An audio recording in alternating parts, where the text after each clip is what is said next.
Alors bonjour à tous. Alors on va continuer notre cycle de cours. On a parlé la fois dernière en fait dans le couple d'essayer de pardonner ou de se faire pardonner dans un couple. On avait parlé de la difficulté qu'on avait d'être écouté par son mari, par son conjoint. Et le souci qu'on avait essentiellement c'était un problème de relationnel et de remise en cause en fait. Parce que quand on veut soit se faire pardonner, soit pardonner la personne avec qui on est en conflit, il y a toujours l'amour-propre, il y a toujours ce problème conflictuel qui est né comment dire, d'essayer de défendre quelque part son image et d'écouter de soi des choses qui ne sont pas forcément agréables à entendre. On est toujours braqué, toujours dans la difficulté comment dire, d'accepter et d'acquiescer ce qui fait souffrir la personne en face de soi. Maintenant, on va essayer de parler d'autre chose, puisqu'on est dans la période de Rosh Hashanah, on va essayer de parler justement du vidouille. Ça veut dire du vidouille, c'est-à-dire qu'on a une mitzvah de se repentir. Ça veut dire que après avoir fait un peu le bilan de l'année, on voit la relation qu'on a en couple, on voit les avantages qu'on a, ce qu'on a pu développer, on a tiré des enseignements de nos forces et de nos faiblesses, d'accord? Et donc il y a une remise en cause qui est obligatoire. Parce que si on veut évoluer dans sa vie, il faut accepter ce qui se passe. Et de la même manière qu'on fait teshuva avec Akadosh Baruch Hu, on fait teshuva en couple. Ça fait partie de l'évolution évidente. C'est-à-dire que tout ce qui a été reproché, tout ce qu'on a constaté soi-même, qui a pu être un échec ou qui a pu être un écart dans notre relation, il faut absolument la gommer. Alors qu'est-ce qu'on fait? On fait teshuva, c'est un vidouille. Alors d'expliquer déjà que la teshuva, vous allez voir, on va essayer d'étudier le Rambam, il y a deux choses à comprendre. Il y a ce qu'on appelle le vidouille, c'est-à-dire le repentir. C'est une mitzvah minatora de se repentir. Et il y a une mitzvah de faire teshuva qui n'ont rien à voir. Ce sont deux choses qui sont complètement séparées. Il y a le repentir et la teshuva. Alors elles sont liées les deux, parce qu'on ne peut pas se repentir si on n'a pas fait teshuva, évidemment. Mais vous allez voir que ce sont deux choses qui sont complètement indépendantes et qui ont des comportements différents.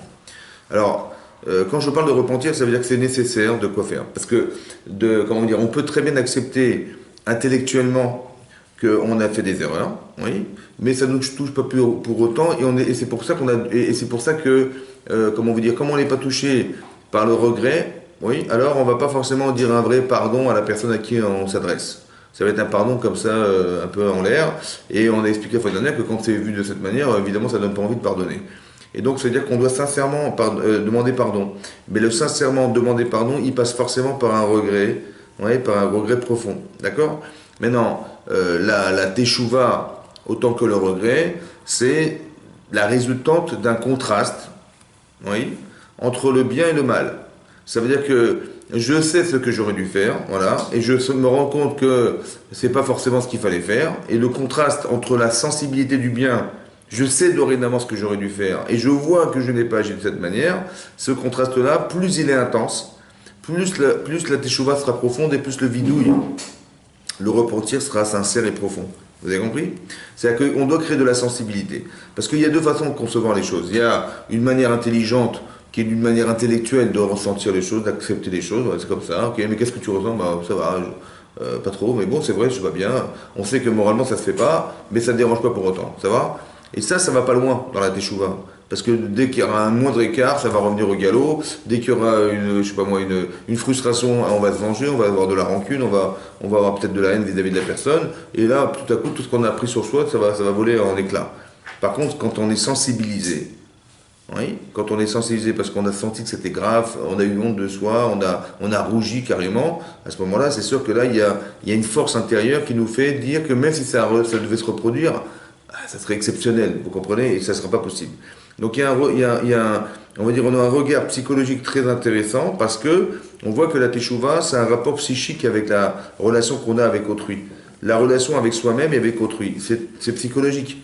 Vous comprenez, si vous ressentez les choses, ça vous permet de pas réagir ou de réagir positivement. Et si vous ressentez rien, vous savez mais vous ressentez rien, tout à coup, vous allez vous rendre compte que tout ce que vous savez va être balayé par l'événement, par la sensation, les événements qui vont se dérouler et qui vont faire que, au final, pourquoi c'est moi qui vais faire les démarches, et pourquoi c'est pas elle, etc. On connaît tout ça, tous les écarts qu'il peut y avoir à ce moment-là. Alors dans le Rambam, c'est marqué la chose suivante. Je lis le Rambam, donc le Rambam il est au début des Echot Teshuva. Le Rambam Maïmonide il se trouve dans le Perek Aleph, dans les lois de Teshuva. C'est marqué Kol mitzvot sheba Torah. Toutes les mitzvot de la Torah. Quand on dit mitzvot, c'est pas seulement les mitzvot positives. Donc quand on dit mitzvot, c'est positif et négatif. Il y en a 613. Il y a 365 interdictions dans la Torah, parmi les mitzvot, et il y en a 248 positives, d'accord, qui font 613. C'est marqué Kol mitzvot chez Torah, ben assez, ben lota, c'est qu'elles soient positives ou négatives. Imavar adam alachat me'ev, si un homme transgresse une d'entre elles, ben bezadon, ben bishgaga, soit volontairement, il savait la halacha, il savait que c'était interdit, et volontairement il a transgressé, ou bishgaga, par accident, ouais, par inadvertance. Ça veut dire, je ne savais pas que c'était interdit, ou bien je n'ai pas fait attention. D'accord? Je n'avais pas la volonté. Vous avez compris? Ça veut dire qu'il y a une partie de moi qui fait et une partie de moi qui refuse. C'est ça un shogeg. Un shogeg, c'est par inadvertance. Ça veut dire, ou je ne savais pas, donc mon cerveau il n'est pas au courant, donc j'ai fait quelque chose sans savoir. Quelqu'un, par exemple Shabbat, il allume la lumière, mais on ne lui avait jamais dit que c'était interdit d'allumer la lumière Shabbat, ou bien il savait que c'était interdit, mais il a pensé à autre chose. On n'était déjà plus Shabbat. Dans sa tête, on est dimanche, il rentre à la maison, on est dimanche, je sais pas, il parle de n'importe quoi avec sa femme, voilà. Et lui, il est déjà dans les projets de dimanche, et on est dimanche, il allume la lumière. Donc il est déconnecté du temps. Donc soit c'est une déconnexion du temps, donc c'est pas moi qui voulais, c'est le mécanisme qui veut, donc j'appuie sur le bouton, ou bien j'appuie parce que volontairement j'appuie, mais je savais pas que c'était Shabbat. Je savais pas que c'était interdit, pardon, je savais pas que c'était interdit. Donc il y a deux shogeg. Donc, ok, donc quelqu'un qui fait teshuva, à ce moment-là, donc il faut faire teshuva sur un cas pareil, parce qu'on sait que quand le Beth Amikdash existait, on amenait un korban. Quelqu'un qui faisait une avéra par inadvertance, il amenait un korban. Donc chez assez teshuva, et à chaque fois qu'on amène un korban, on fait teshuva. Chez assez teshuva, veyashuv mecheto, il revient sur sa faute. Donc, il a la capacité à accepter de revenir sur sa faute. Chayav leidvadot, on a l'obligation de se repentir. Livne akel baruchu devant Hachem. D'accord? Ish o isha ashayasu vitvadu et ratatam, et donc ils se repentiront de leur faute. Asher asu ze vidouy dvarim, c'est ce qu'on appelle vidouy dvarim. Donc on va devoir prononcer le vidouy. Vidouy ze mitzvot assez. On voit qu'il y a des mitzvot qu'on fait, un mitzvot minatora. Une des mitzvot, c'est de se repentir, de dire ses fautes. D'accord? Alors qu'est-ce que c'est que le vidouy? Ketzad. Ketzad mitvadim. Comment on se repentit de leur Rambam? Omer ana Hashem. Je t'en prie, Ana Hashem, je t'en prie, Hashem. Khatati, Aviti, Pashati. Il y a trois genres de fautes. Il y a Khatati. Khatati, c'est par accident. Aviti, c'est j'ai fait volontairement la vera, mais sans désirer profondément la faire. Et Pashati, c'est carrément quelqu'un qui se rebelle contre Hashem, mais qui va volontairement faire exprès de manger du cochon à Kippouran. Vous avez compris? C'est ça, Pashati. Lefanecha devant toi. Donc la personne regrette. D'accord? Ve'asiti karvekar. Donc ça ne suffit pas de regretter, dit le Rambam, il faut dire j'ai fait ça et ça. Il ne faut pas dire j'ai fauté, ouais, ça ne suffit pas de dire j'ai fauté, il faut dire j'ai fauté en faisant tel et tel avéra. Donc il faut prononcer la faute. Ve'ari nechamti ou boshti bemaasai. Voilà que je regrette, nechamti je regrette, boshti j'ai honte, bemaasai de mes actes. Donc là tout à coup, il y a l'énumération des avérotes, la reconnaissance de la faute. Et après, on passe à un autre secteur émotionnel qui est regretter la faute. Je regrette ce que j'ai fait. Ouais, je suis dans le remords, c'est important. Et boshti, j'ai honte. Donc là, on bascule sur de l'émotionnel.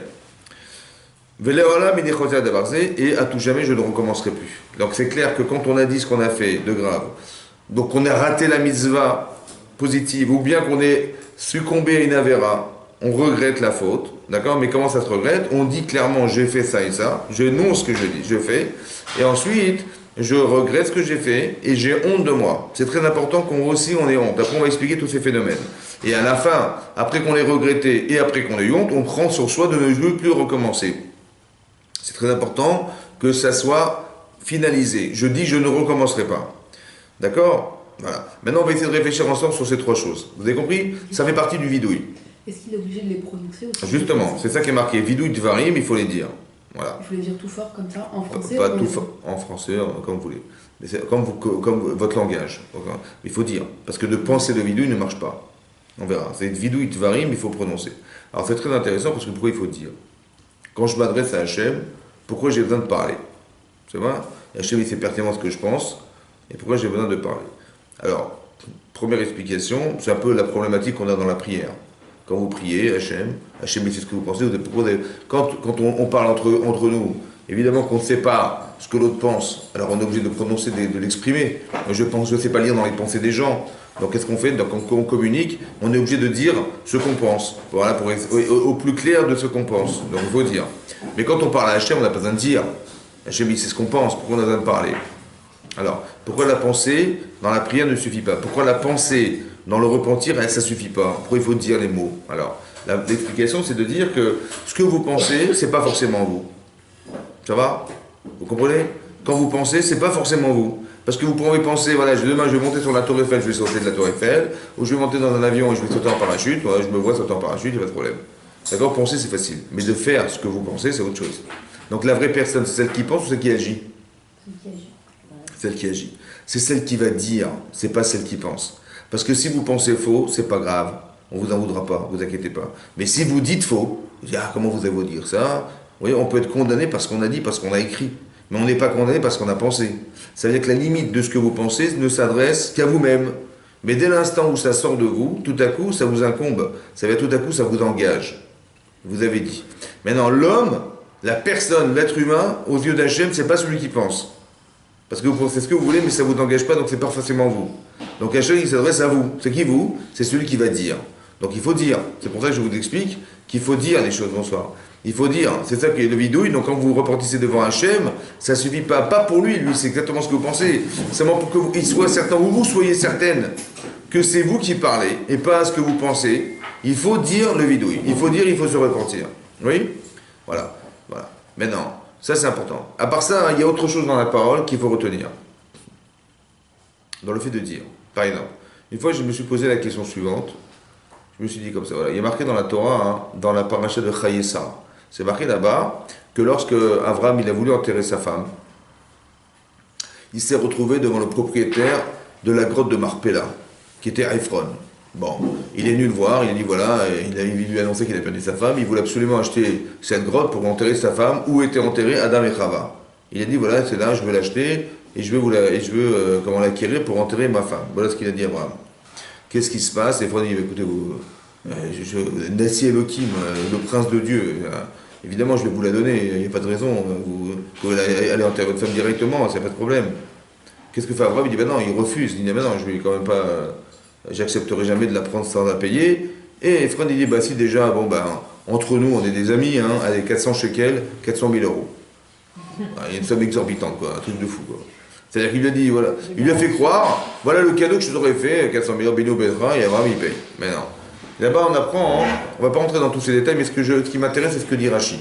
Rashi dit, vous voyez, les tzadikim, Abraham, Omrim, Me'at, ils disent pas grand chose, mais aussi Marbé. Hein. Voilà, il a pas discuté Abraham, tout de suite il a payé. Par contre, les Rishaïm, ils parlent, Ephron dit oui, je te la donne gratuit, il parle, finalement, au final, il met dans sa poche. Donc, Omrim, les tzadikim, les justes, Omrim Me'at, ils disent pas grand chose, mais ils font beaucoup. Voilà ce qu'a fait Abraham. Par contre, les Rishaïm, les mécréants, c'est de la manipulation, vous avez compris, c'est un commerçant. Qu'est-ce qu'il fait? Oui, mais bien sûr, je te la donne. Et comme il sait pertinemment qu'Abraham il va refuser, donc il embrigade dans son discours, il veut lui faire payer 400 shekels. Vous avez compris? La manipulation. Donc il parle, finalement, il parle en disant, mais bien sûr, je vais te la donner, très honnête, soi-disant. Et puis, au final, il le trempe dans la farine et il veut lui prendre de l'argent. Donc on voit que de là, on apprend un principe qui est marqué dans Rashi, que Omrim Me'at, les tzadikim, ils disent peu, mais ils font beaucoup. Alors je m'étais juste posé la question, pourquoi il faut dire peu pour devoir faire beaucoup? Pourquoi le tzadik il se définit comme quelqu'un qui dit peu? Non, dis ce que tu vas faire, dis tout ce que tu vas faire et fais-le. Non, il ne faut pas dire beaucoup, il ne faut pas dire trop. Pourquoi? Comment? Si on a un empêchement, on peut c'est pas grave, voilà, c'est pas grave, ben, l'empêchement, c'est pas grave. Mais en quoi c'est, comment dire, c'est pas respectueux de la petite coûte de dire trop. Il ne faut pas trop dire. Pourquoi il ne faut pas trop dire? Avec les sons d'humilité. Hein? Avec les sons d'humilité aussi. Mais c'est pas grave, voilà, j'ai des projets, je dis ce que je vais faire. En quoi c'est de l'humilité de ne pas dire ce que je vais faire? Peut-être de mauvais œil, sinon. Hein? De mauvais œil. De mauvais œil. C'est-à-dire quoi? Mais vous êtes pas de bon œil, vous? Si. Non. C'est quoi le mauvais œil? C'est quoi le mauvais œil? À force de dire et de dire. Alors? Comme ça, tout le monde qui peut faire. C'est vrai. C'est vrai. Il va se vanter, Et donc c'est accusateur. Et c'est accusateur, les autres se sont dire, lui, il peut faire du tout. C'est vrai. Mais là, j'ai compris. Mais là, bon, peut-être c'est possible, bon. Est-ce que nous, on apprend de là quelque chose? Vous avez compris quelque chose ou pas? Dites que vous avez rien compris. Voilà. C'est vrai que c'est pas évident. C'est quoi le mauvais œil? Ouais, vous avez raison. Peut-être qu'il faut pas trop dire. Vous devez être discret. Vous avez raison. Il y a de la discrétion dans la vie. Parce que le mauvais œil, c'est une accusation, en fait. Mais pas une accusation quand le mauvais œil, c'est de ne pas comprendre ce qui se passe. Quelqu'un qui met l'œil sur quelqu'un, c'est qu'il s'interroge. Il dit, mais pourquoi lui, pas moi? Et cette interrogation, c'est une accusation. Et dans le ciel, on dit, ah bah tiens, ouais, pourquoi pas, et on vérifie. Et des fois, c'est vrai que ça ne se mérite pas, c'est mal utilisé parce que ça déclenche chez l'autre le fait d'envier la personne, et ça, c'est pas bien, c'est sourd. Alors on peut priver quelqu'un parce qu'il ne sait pas utiliser ce qu'on lui donne, on lui enlève. D'accord? Mais bon, dans ce cas-là, c'est une mitzvah. Et il va enterrer sa femme, l'Aïnara, c'est dur à comprendre, quoi. En quoi il y a une Aïnara? Il veut faire une mitzvah, pourquoi Aïnara? S'il mérite d'enterrer sa femme, c'est une mitzvah, pourquoi on lui enlèverait ce mérite? Alors, j'ai pensé à autre chose, comme ça. Quand vous dites quelque chose, oui, il faut savoir que la parole est créatrice. Alors ça veut dire quoi qu'elle est créatrice, la parole? C'est comme ça. En fait, quand vous dites quelque chose, vous voyez ce que vous dites. Par exemple, si je vous parle, si quelqu'un vous parle, et ça peut être très abstrait, vous dites, je ne vois pas ce que tu veux dire. C'est-à-dire que je n'arrive pas à mettre en image la parole. Oui? Ça veut dire que c'est clairement dit, je n'arrive pas à voir. Alors on dit, ouais, c'est pas grave, je vais donner un exemple, où, comme on raconte des histoires, des paraboles, dans la Torah souvent il y a des paraboles, pourquoi? Pour mettre en image ce qu'on a voulu faire comprendre de façon abstraite. C'est pour ça que Shlomo Amelech, Salomon, il a écrit les Mishlei, qui sont les proverbes. C'est quoi les proverbes? Proverbes, c'est d'arriver à mettre en image quelque chose de très abstrait. Il avait compris des choses extraordinaires, très profondes, mais il ne savait pas les mettre dans des mots pour pouvoir expliquer sa pensée, alors il a trouvé des mashalim, des proverbes, des paraboles. Dans l'image, dans l'histoire, on a mieux compris, on dit le machal et le nimshal. Le machal c'est l'histoire et le nimshal c'est ce qu'on en tire. Oui, dans une histoire c'est facile. Mais qu'est-ce que ça veut dire? Ça veut dire que quand vous parlez, vous voyez. Oui. Donc qu'est-ce que vous dites? Qu'est-ce que vous voyez? Quand on parle beaucoup, qu'est-ce qu'on fait? On parle.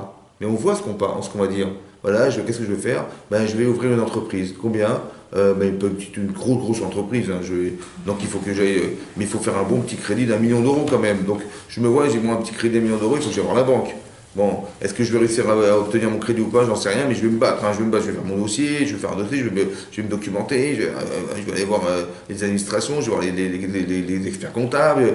Bon, après, mais dans quel quartier? Dans un beau quartier, il faut quand même que je loue 300 mètres carrés. Allez, vas-y, je vais chercher une agence qui va te louer, combien ça va te coûter. Et là, après, il faut meubler tout ça, il faut mettre des réseaux d'informatique, après, il faut trouver du personnel, après, il faut trouver le bon produit, après, il faut vendre le produit, il faut faire la publicité, il faut trouver un beau graphiste, il faut trouver des bons vendeurs, etc. Il faut mettre de la publicité partout, Voilà, j'ai fait. Après, j'ai dit, mais attends, vous croyez qu'on va y arriver? Alors qu'est-ce qui se passe en fait? Quand j'ai dit, j'ai vu. Et quand j'ai vu, j'ai saturé mon cerveau. En fait, c'est comme si j'avais mis un mur devant moi qu'il fallait gravir pour arriver de l'autre côté. Vous avez compris ce qui se passe? C'est-à-dire que j'ai saturé mon cerveau. Je l'ai rempli de tellement de choses. Souvent, il vous arrive, vous dites, mais je crois que j'ai trop parlé. J'aurais pas dû faire ça, j'ai trop parlé. C'est du vent. Non, parce que quand vous parlez, vous voyez. Et quand vous voyez tout ce que vous devez faire, et ça peut bloquer le cerveau. Vous avez compris ce qui se passe? Ça veut dire que de dire, c'est voir. Ça veut dire que de dire, c'est voir, mais ça veut dire que ça implique la personne. Comme si qu'il y avait un retour vers soi, que quand on parle, on s'entend dire. Et quand on s'entend dire, on s'implique dans ce qu'on entend, et là, tout à coup, on est engagé. Ça veut dire que quand on fait le vidouille, quand on prononce « je regrette d'avoir fait ça et ça », en fait, l'image... Je me vois faire ma vera ou je me vois me priver d'une mitzvah. Pourquoi c'est important de le dire? Parce que quand vous allez dire, vous allez le voir. Et pourquoi c'est important de le voir? Parce que si la chose se reproduit, vous dites, j'ai déjà vu. Et vous êtes sensibilisé parce que vous avez dit quelque chose. Plus que dans la pensée. Il n'y a pas les émotions dans la pensée que vous avez dans la parole. Vous avez dit et vous avez vu, etc. Ça vous touche. Comme si qu'on renvoyait sur soi-même. Oui, il y avait une capacité, de mémorisation par le fait de dire et de revoir l'image par le fait qu'on l'ait vu, on l'a vécu et on l'a redit, on l'a ressenti, on l'a régravé dans soi-même. Donc le fait de dire le vidou, c'est très important. Ça veut dire que vous marquez la conscience en disant quelque chose. Parce que si vous ne dites pas, ça restera au niveau de l'intellect. Mais comme vous l'avez dit, vous l'avez ressenti. Oui, à part le fait que ce soit vous qui parlez, C'est vous qui vous adressez. On n'est pas dans la... Parce que je vous dis, oui, je regrette. Si par exemple votre mari vous dit, oui, oui, excuse-moi, je regrette, vous dites, ouais, bien sûr, tu regrettes. Comme tu me le dis, bien sûr, tu regrettes. Oui, mais quand je le pense, c'est encore pire, parce que je peux vous le prononcer et vous ne me croyez même pas. Alors si je le pense moi-même sans l'autorité, c'est évidemment que ça n'a pas d'incidence. Parce que la pensée n'a pas les mêmes réactivités que la parole. C'est pour ça que le Rambam il dit, il faut dire le vidouille. La mitzvah minatora, c'est de dire le vidouille. D'accord? Bien que je m'adresse à Hachem, Hachem il n'a pas besoin que je lui dise, c'est partement ce que je pense. Mais la personne qui pense n'est pas la personne qui parle. Quand vous faites des allusions à votre mari, c'est pas pareil que quand vous lui dites pardon. Il vous dit alors, je dis, ouais, c'est bon. Pardon. Vous dites, ouais. Ça marche pas, vous comprenez, ça marche pas. Parce qu'il n'y a pas de sincérité, il n'y a pas d'application. Dans le discours, on le voit. Même s'il vous parle, et vous pardonne, et vous voyez qu'il vous demande pardon un peu nonchalant, ça se voit, ça s'entend que c'est une blague. Même s'il vous parle, ça se sent. Donc il faut vraiment sentir. Ce qu'on appelle la voix, elle doit être convaincante. Alors, il y a un ton à pouvoir prononcer. Ici, c'est pareil. Vous voyez, il faut dire le vidouille. Et qu'est-ce qu'on doit faire? On doit décanter. Plus vous allez prononcer des choses, plus elles seront claires, et plus elles sont révélatrices de votre teshuva. Ça va? Si je dis, j'ai transgressé Shabbat, ou j'ai mal parlé à mon mari, ou je me suis énervé, qu'il ne fallait pas m'énerver, mais j'ai pas décanté tout ce qui s'est passé. Plus vous êtes dans la démonstration verbale, et plus ça vous touche, et plus vous êtes dans une capacité à regretter, parce que c'est tellement lourd à prendre. Oui, vous dites, j'ai fait ça, c'est passé à la baille, ou je passe à cause de ma belle-mère, à cause de ma mère, à cause de mon truc, à cause de mon frère, une liste mêlée, ou je sais pas quoi, n'importe quoi, une histoire. Mais vous racontez cette histoire, et ça vous touche encore plus que si vous dites, j'ai fauté. Oui, que de décanter l'image, c'est toujours plus fort que de simplement prononcer, de mettre une seule petite image. Ok. Ensuite, c'est marqué, ensuite, on passe au regret. Oui, c'est quoi le regret? Pourquoi il faut regretter ses fautes? Pourquoi c'est je regrette et j'ai honte. Deux choses différentes. Je regrette et j'ai honte. Le regret, il se passe où le regret? Le regret et la honte. Oui. La honte, elle est corporelle. Si je rougis, vous imaginez que je peux rougir de ce que je sais? C'est-à-dire que mon corps, il ressent, indépendamment de mon cerveau. Oui. Peut-être que vous pouvez dire, j'ai honte de moi, mais ça ne se voit pas. Ouais. Mais des fois, des hontes qui sont... Je rougis de ce que j'ai fait. Mais comment on arrive à rougir de ces erreurs? Et dans quelle situation on peut rougir d'une erreur? Quand on se rend compte. Toujours, voilà. Je me rends compte que j'ai fait une erreur, je dis, excuse-moi. Voilà. Voilà. Des fois, j'ai tellement honte de moi, je rougis d'avoir fait ça. Mais quand est-ce que ça fait réagir de telle manière que je rougisse? C'est immédiat. Non, j'ai pas dit quand même. Mais qu'est-ce qu'il faudrait alimenter? Qu'est-ce qui alimente le fait que je rougisse de ce que j'ai fait? La prise de conscience. Qu'est-ce qui alimente? Le regret. Pas le mécanisme. Qu'est-ce qui va alimenter la honte? Des fois j'ai honte et je rougis, des fois non. Oui, non. Mais pourquoi une fois j'ai rougi alors? Et une fois j'ai pas rougi?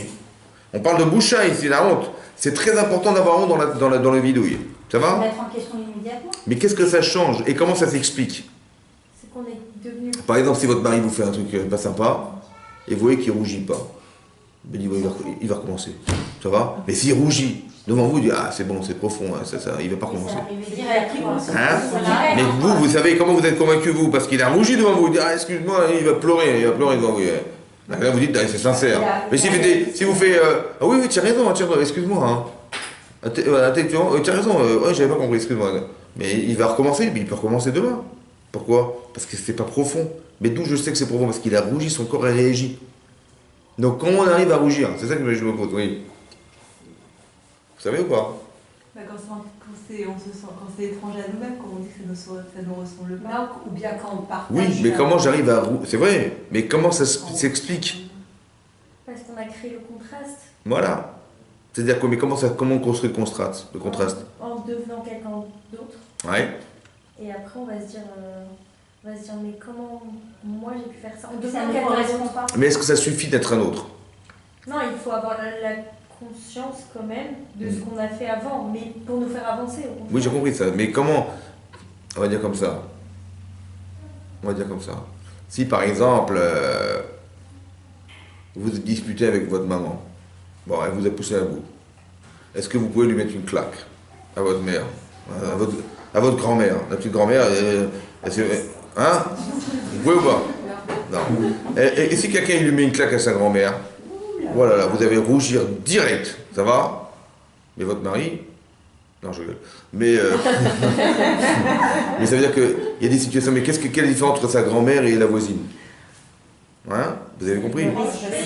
Elle est affective, donc c'est l'affection. Vous avez compris? Le contraste entre la claque et l'affection que je lui dois est tellement contrasté que c'est pas possible. Vous comprenez? On rougit. Mais comment j'ai pu faire ça? Voilà. Donc ça veut dire que quoi? Ça veut dire que le fait de rougir, c'est d'arriver à développer chez soi la capacité émotionnelle à ressentir les choses émettes. Et plus c'est fort et profond et juste, et plus quand c'est contrasté, je vais rougir. Vous comprenez ou pas? Quand c'est tellement proche de moi, c'est tellement valorisant à mes yeux, qu'une fois j'ai trahi cette relation-là, oui, que je rougis. Ça veut dire que quand est-ce qu'on sait qu'on aime ou on n'aime pas? Ben c'est quand si on rougit pas. Vous comprenez ça? C'est ça que je voulais vous dire. La boucha, c'est essentiel. Parce que c'est un révélateur fantastique. Oui. Ben, un, de regret. Et deux, ben, qu'on est construit. Est-ce que vous comprenez qu'on est construit quand on a honte? Non? Parce que si la personne n'a pas honte, c'est qu'elle n'a pas de valeur. Vous avez compris pas? Quand est-ce que je sais que la personne est construite? Quand elle ressent ce qu'elle sait. Et quand elle se sent contredite par ce qu'elle a fait, et qu'elle rougit, c'est sûr que c'est émette. Vous avez compris ça? Ça fait partie de la teshuva. C'est-à-dire qu'avant d'envisager de faire teshuva, ben, il faut construire quelque chose. Hein? Vous allez voir plus tard, dans le Rambam. On va voir. Dans la teshuva, on verra qu'il y a autre chose dans la teshuva, qui se rapproche de ça. Mais pour l'instant, on n'est pas dans la teshuva. On est dans le vidouille. D'accord? C'est-à-dire que quand vous allez dire qu'on fait le vidouille, par exemple, je vais me repentir de mes erreurs, etc., je peux vous trouver tout seul avec Hachem.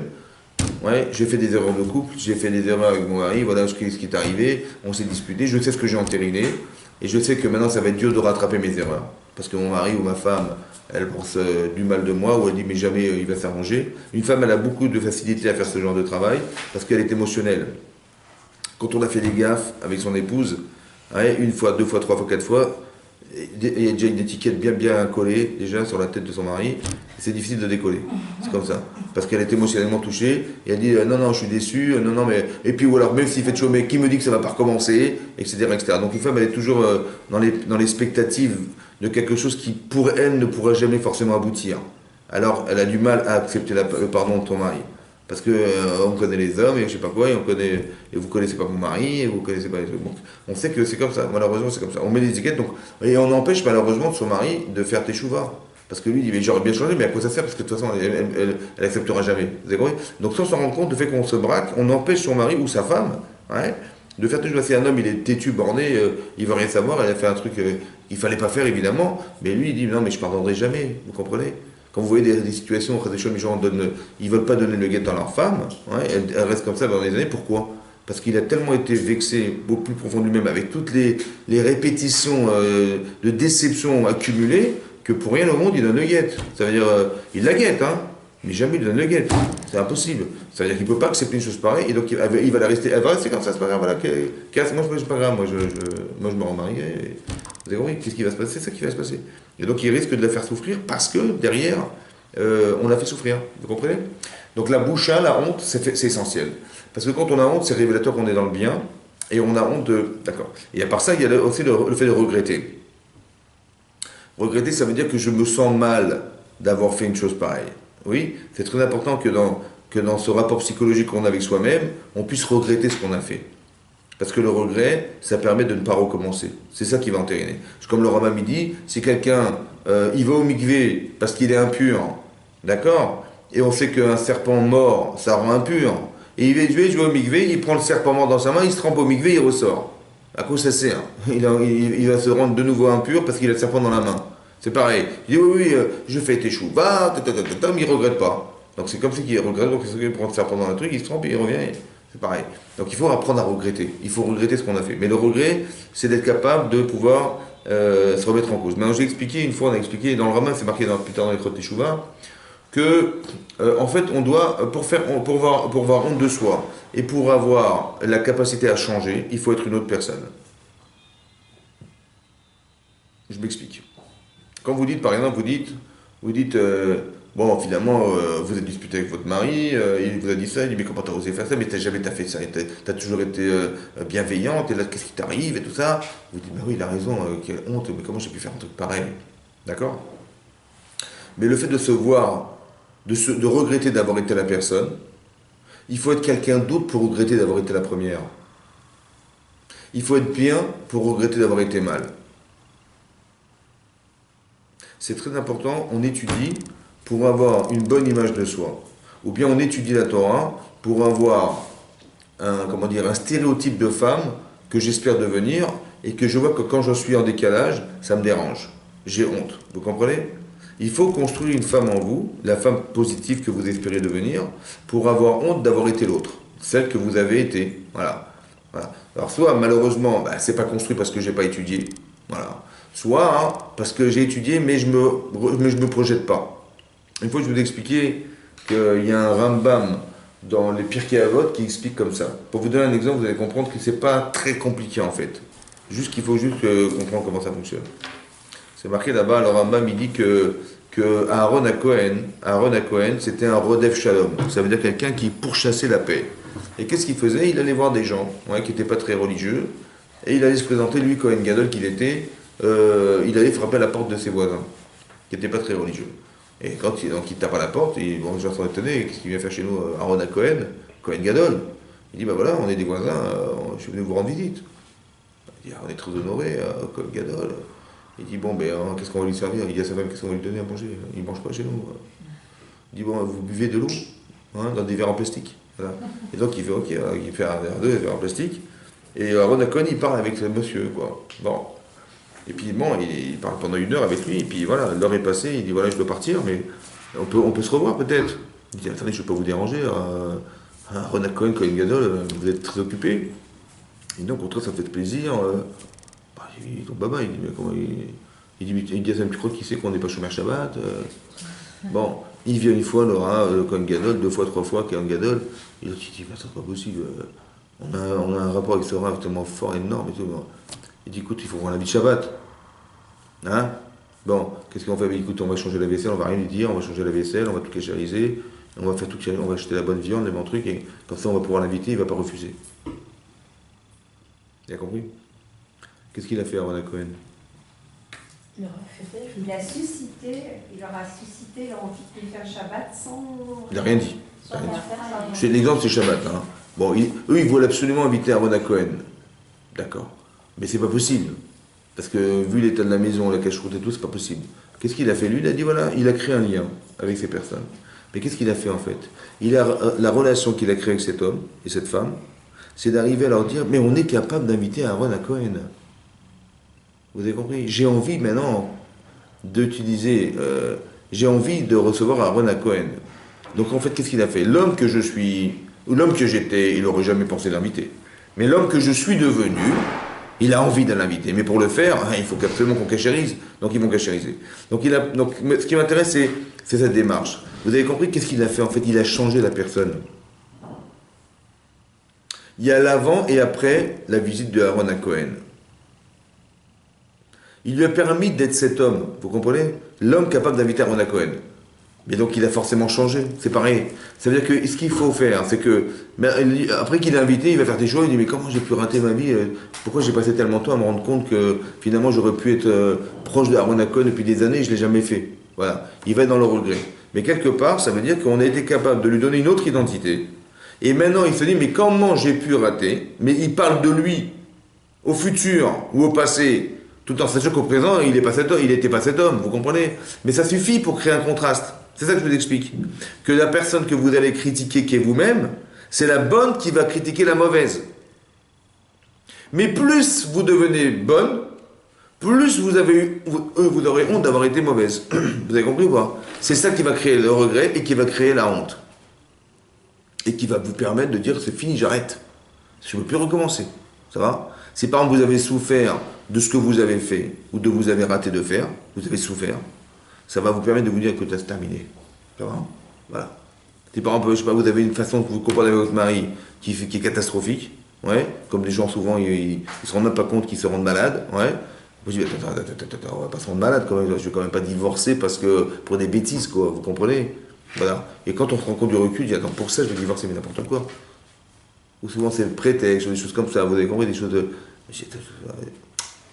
Je mets en balance mon mari, mes enfants et tout ça, mais je lui ai demandé de me descendre la poubelle, il a refusé. Et il s'est vexé. Voilà, il met la petite poubelle et je mets mon mari et mes enfants. Il n'y a pas photo, vous comprenez? Et donc on se dispute en fait pour des bêtises, souvent, c'est comme ça. Parce qu'on on veut se créer un petit terrain à soi, on a peur qu'on entame dans notre vie, on a peur de plein de choses. Et en fait on crée des disputes, mais en fait dès qu'on se rend compte avec du recul, c'est des bêtises, quoi. Ça justifierait pas d'une séparation quand même. Vous avez compris? On s'est vexé, il m'a pas répondu, comment il m'a répondu, et pour des mots, et pour du vent, et pour des choses comme ça, on risque de se séparer. Et on se rend compte que quand on a du recul, en fait, l'avantage que j'ai d'être femme mariée, et les désavantages de l'être, l'avantage d'avoir une famille, des enfants, qu'est-ce que je vais faire souffrir à mes enfants sous prétexte que j'ai des complexes, j'ai des problèmes. Donc je me dis, il faut qu'on arrange ça. Et cette partie de Rosh Hashanah qui s'approche, c'est une manière profonde de me remettre en cause notre comportement, notre vie de couple. Et c'est ça qui va nous permettre d'arriver avec sérénité à Rosh Hashanah, autant qu'on sait pertinemment qu'après qu'on ait prononcé une forme de repentir et qu'on ait regretté, on ait eu honte, etc., la personne qui est en face de moi, soit c'est moi et j'essaie d'être convaincante vis-à-vis de mon conjoint, soit c'est la personne qui a subi et qui voit sincèrement en face d'elle ou en face de lui quelqu'un qui est dans le regret et dans la honte. Vous avez compris? Et donc là, on peut s'assurer que ça va jamais recommencer. Et si ça recommence, ça sera un accident. Pas, on dira si ça recommence, et là, tu vois, tout ça c'était du cinéma. Et tout ce qu'il a dit, soi-disant, c'était du cinéma. Et on a peur de tomber dans un acteur de cinéma hollywoodien. Et on a peur de ça, donc il faut faire attention à ça. Le problème, c'est que on a toujours cette peur en soi, et on se dit, bon, c'est comme ça, mais ça s'est tellement répété de fois que pourquoi ça ne va pas continuer? Vous comprenez? Voilà. Donc la sincérité. Quand je fais teshuva, quand je fais le vidouille, je me repentis devant ma femme ou mon mari.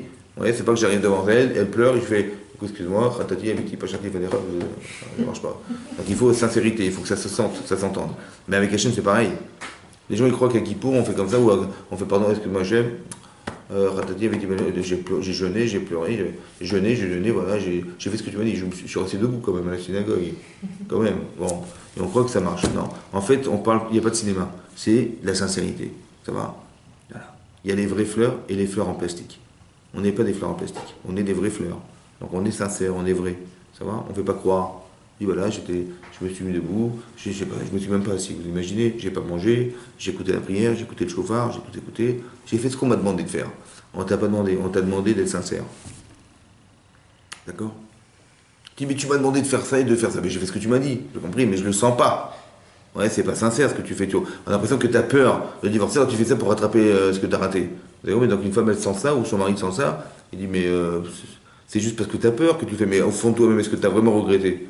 Vous avez compris? Et toujours ce sont des arguments qui vont revenir, mais qui peuvent être des arguments d'Yetzerara, parce qu'en vérité Yetzerara il va nous séparer, donc c'est une manière de nous séparer, ou bien que c'est vrai, c'est logique, ouais, qu'il faut que je mette la pression sur l'autre pour qu'il ait envie de changer de façon fondamentale.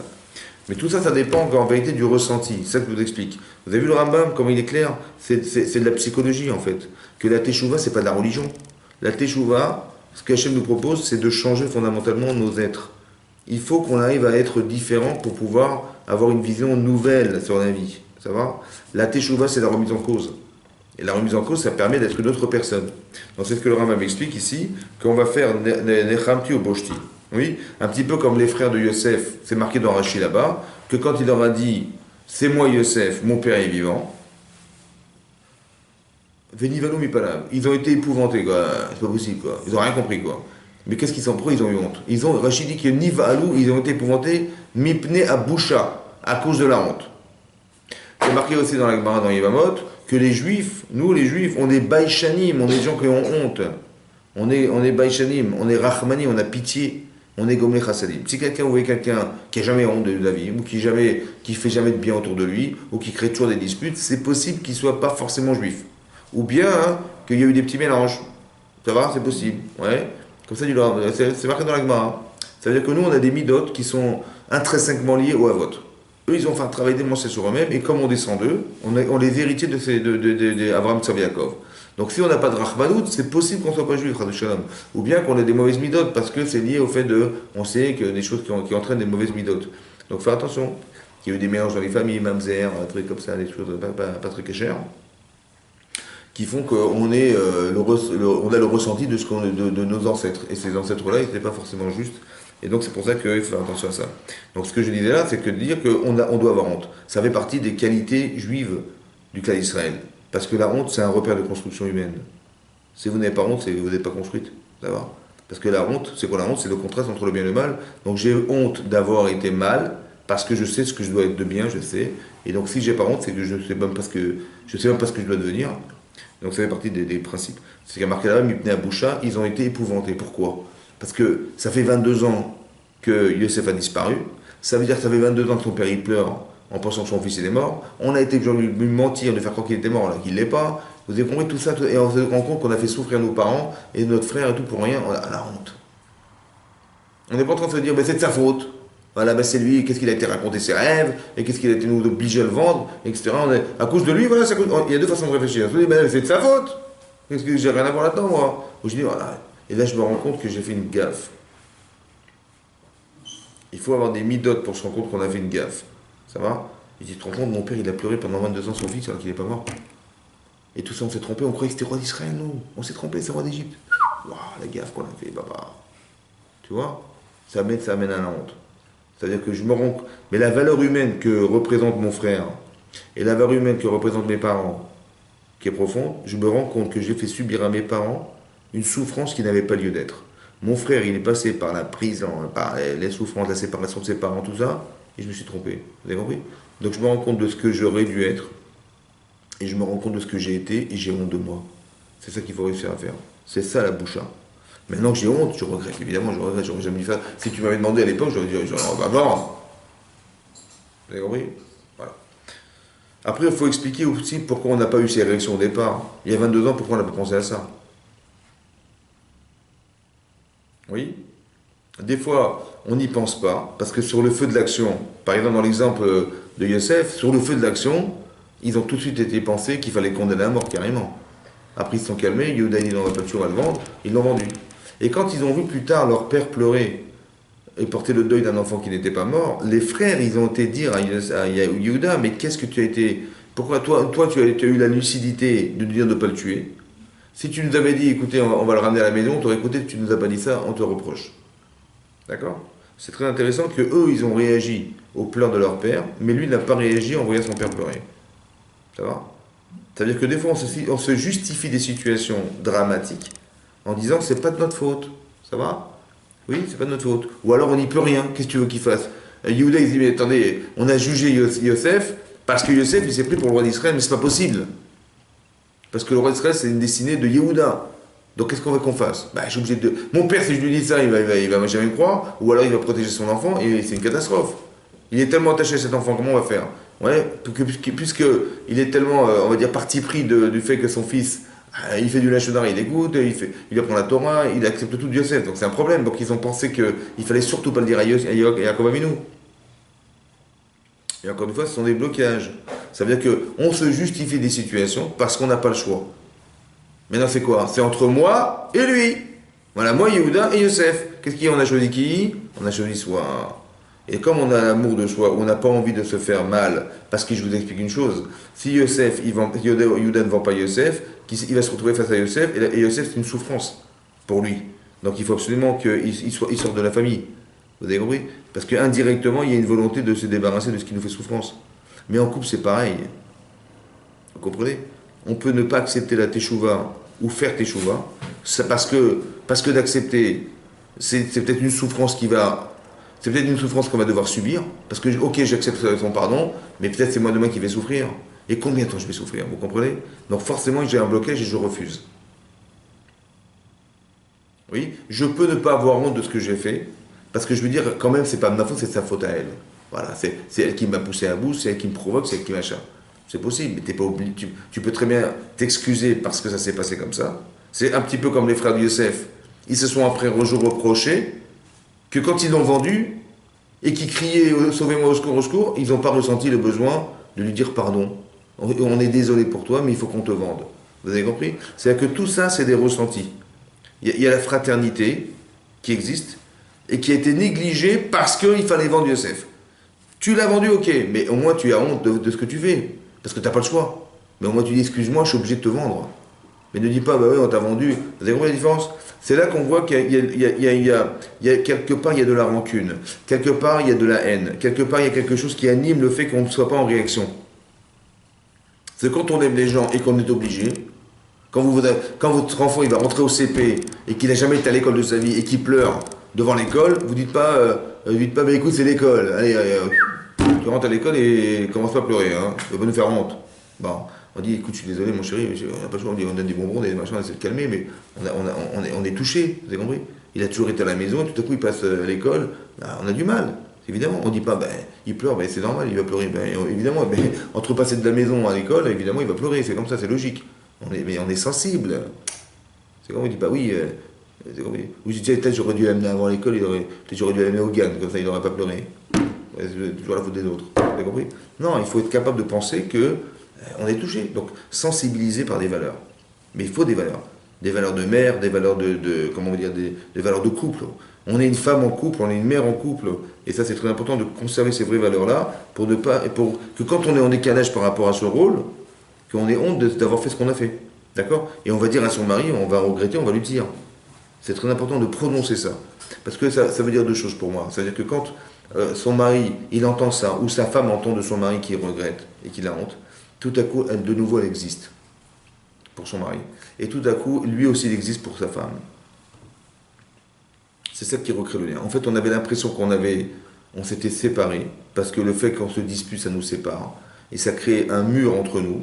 Et quand on regrette, on casse le mur, on casse la glace. On retrouve sa place de femme ou sa place de mari, et ça reconstitue de l'amour qui avait disparu. Et ça peut même être plus fort. Parce qu'on a vu qu'en se disputant, on a failli se séparer.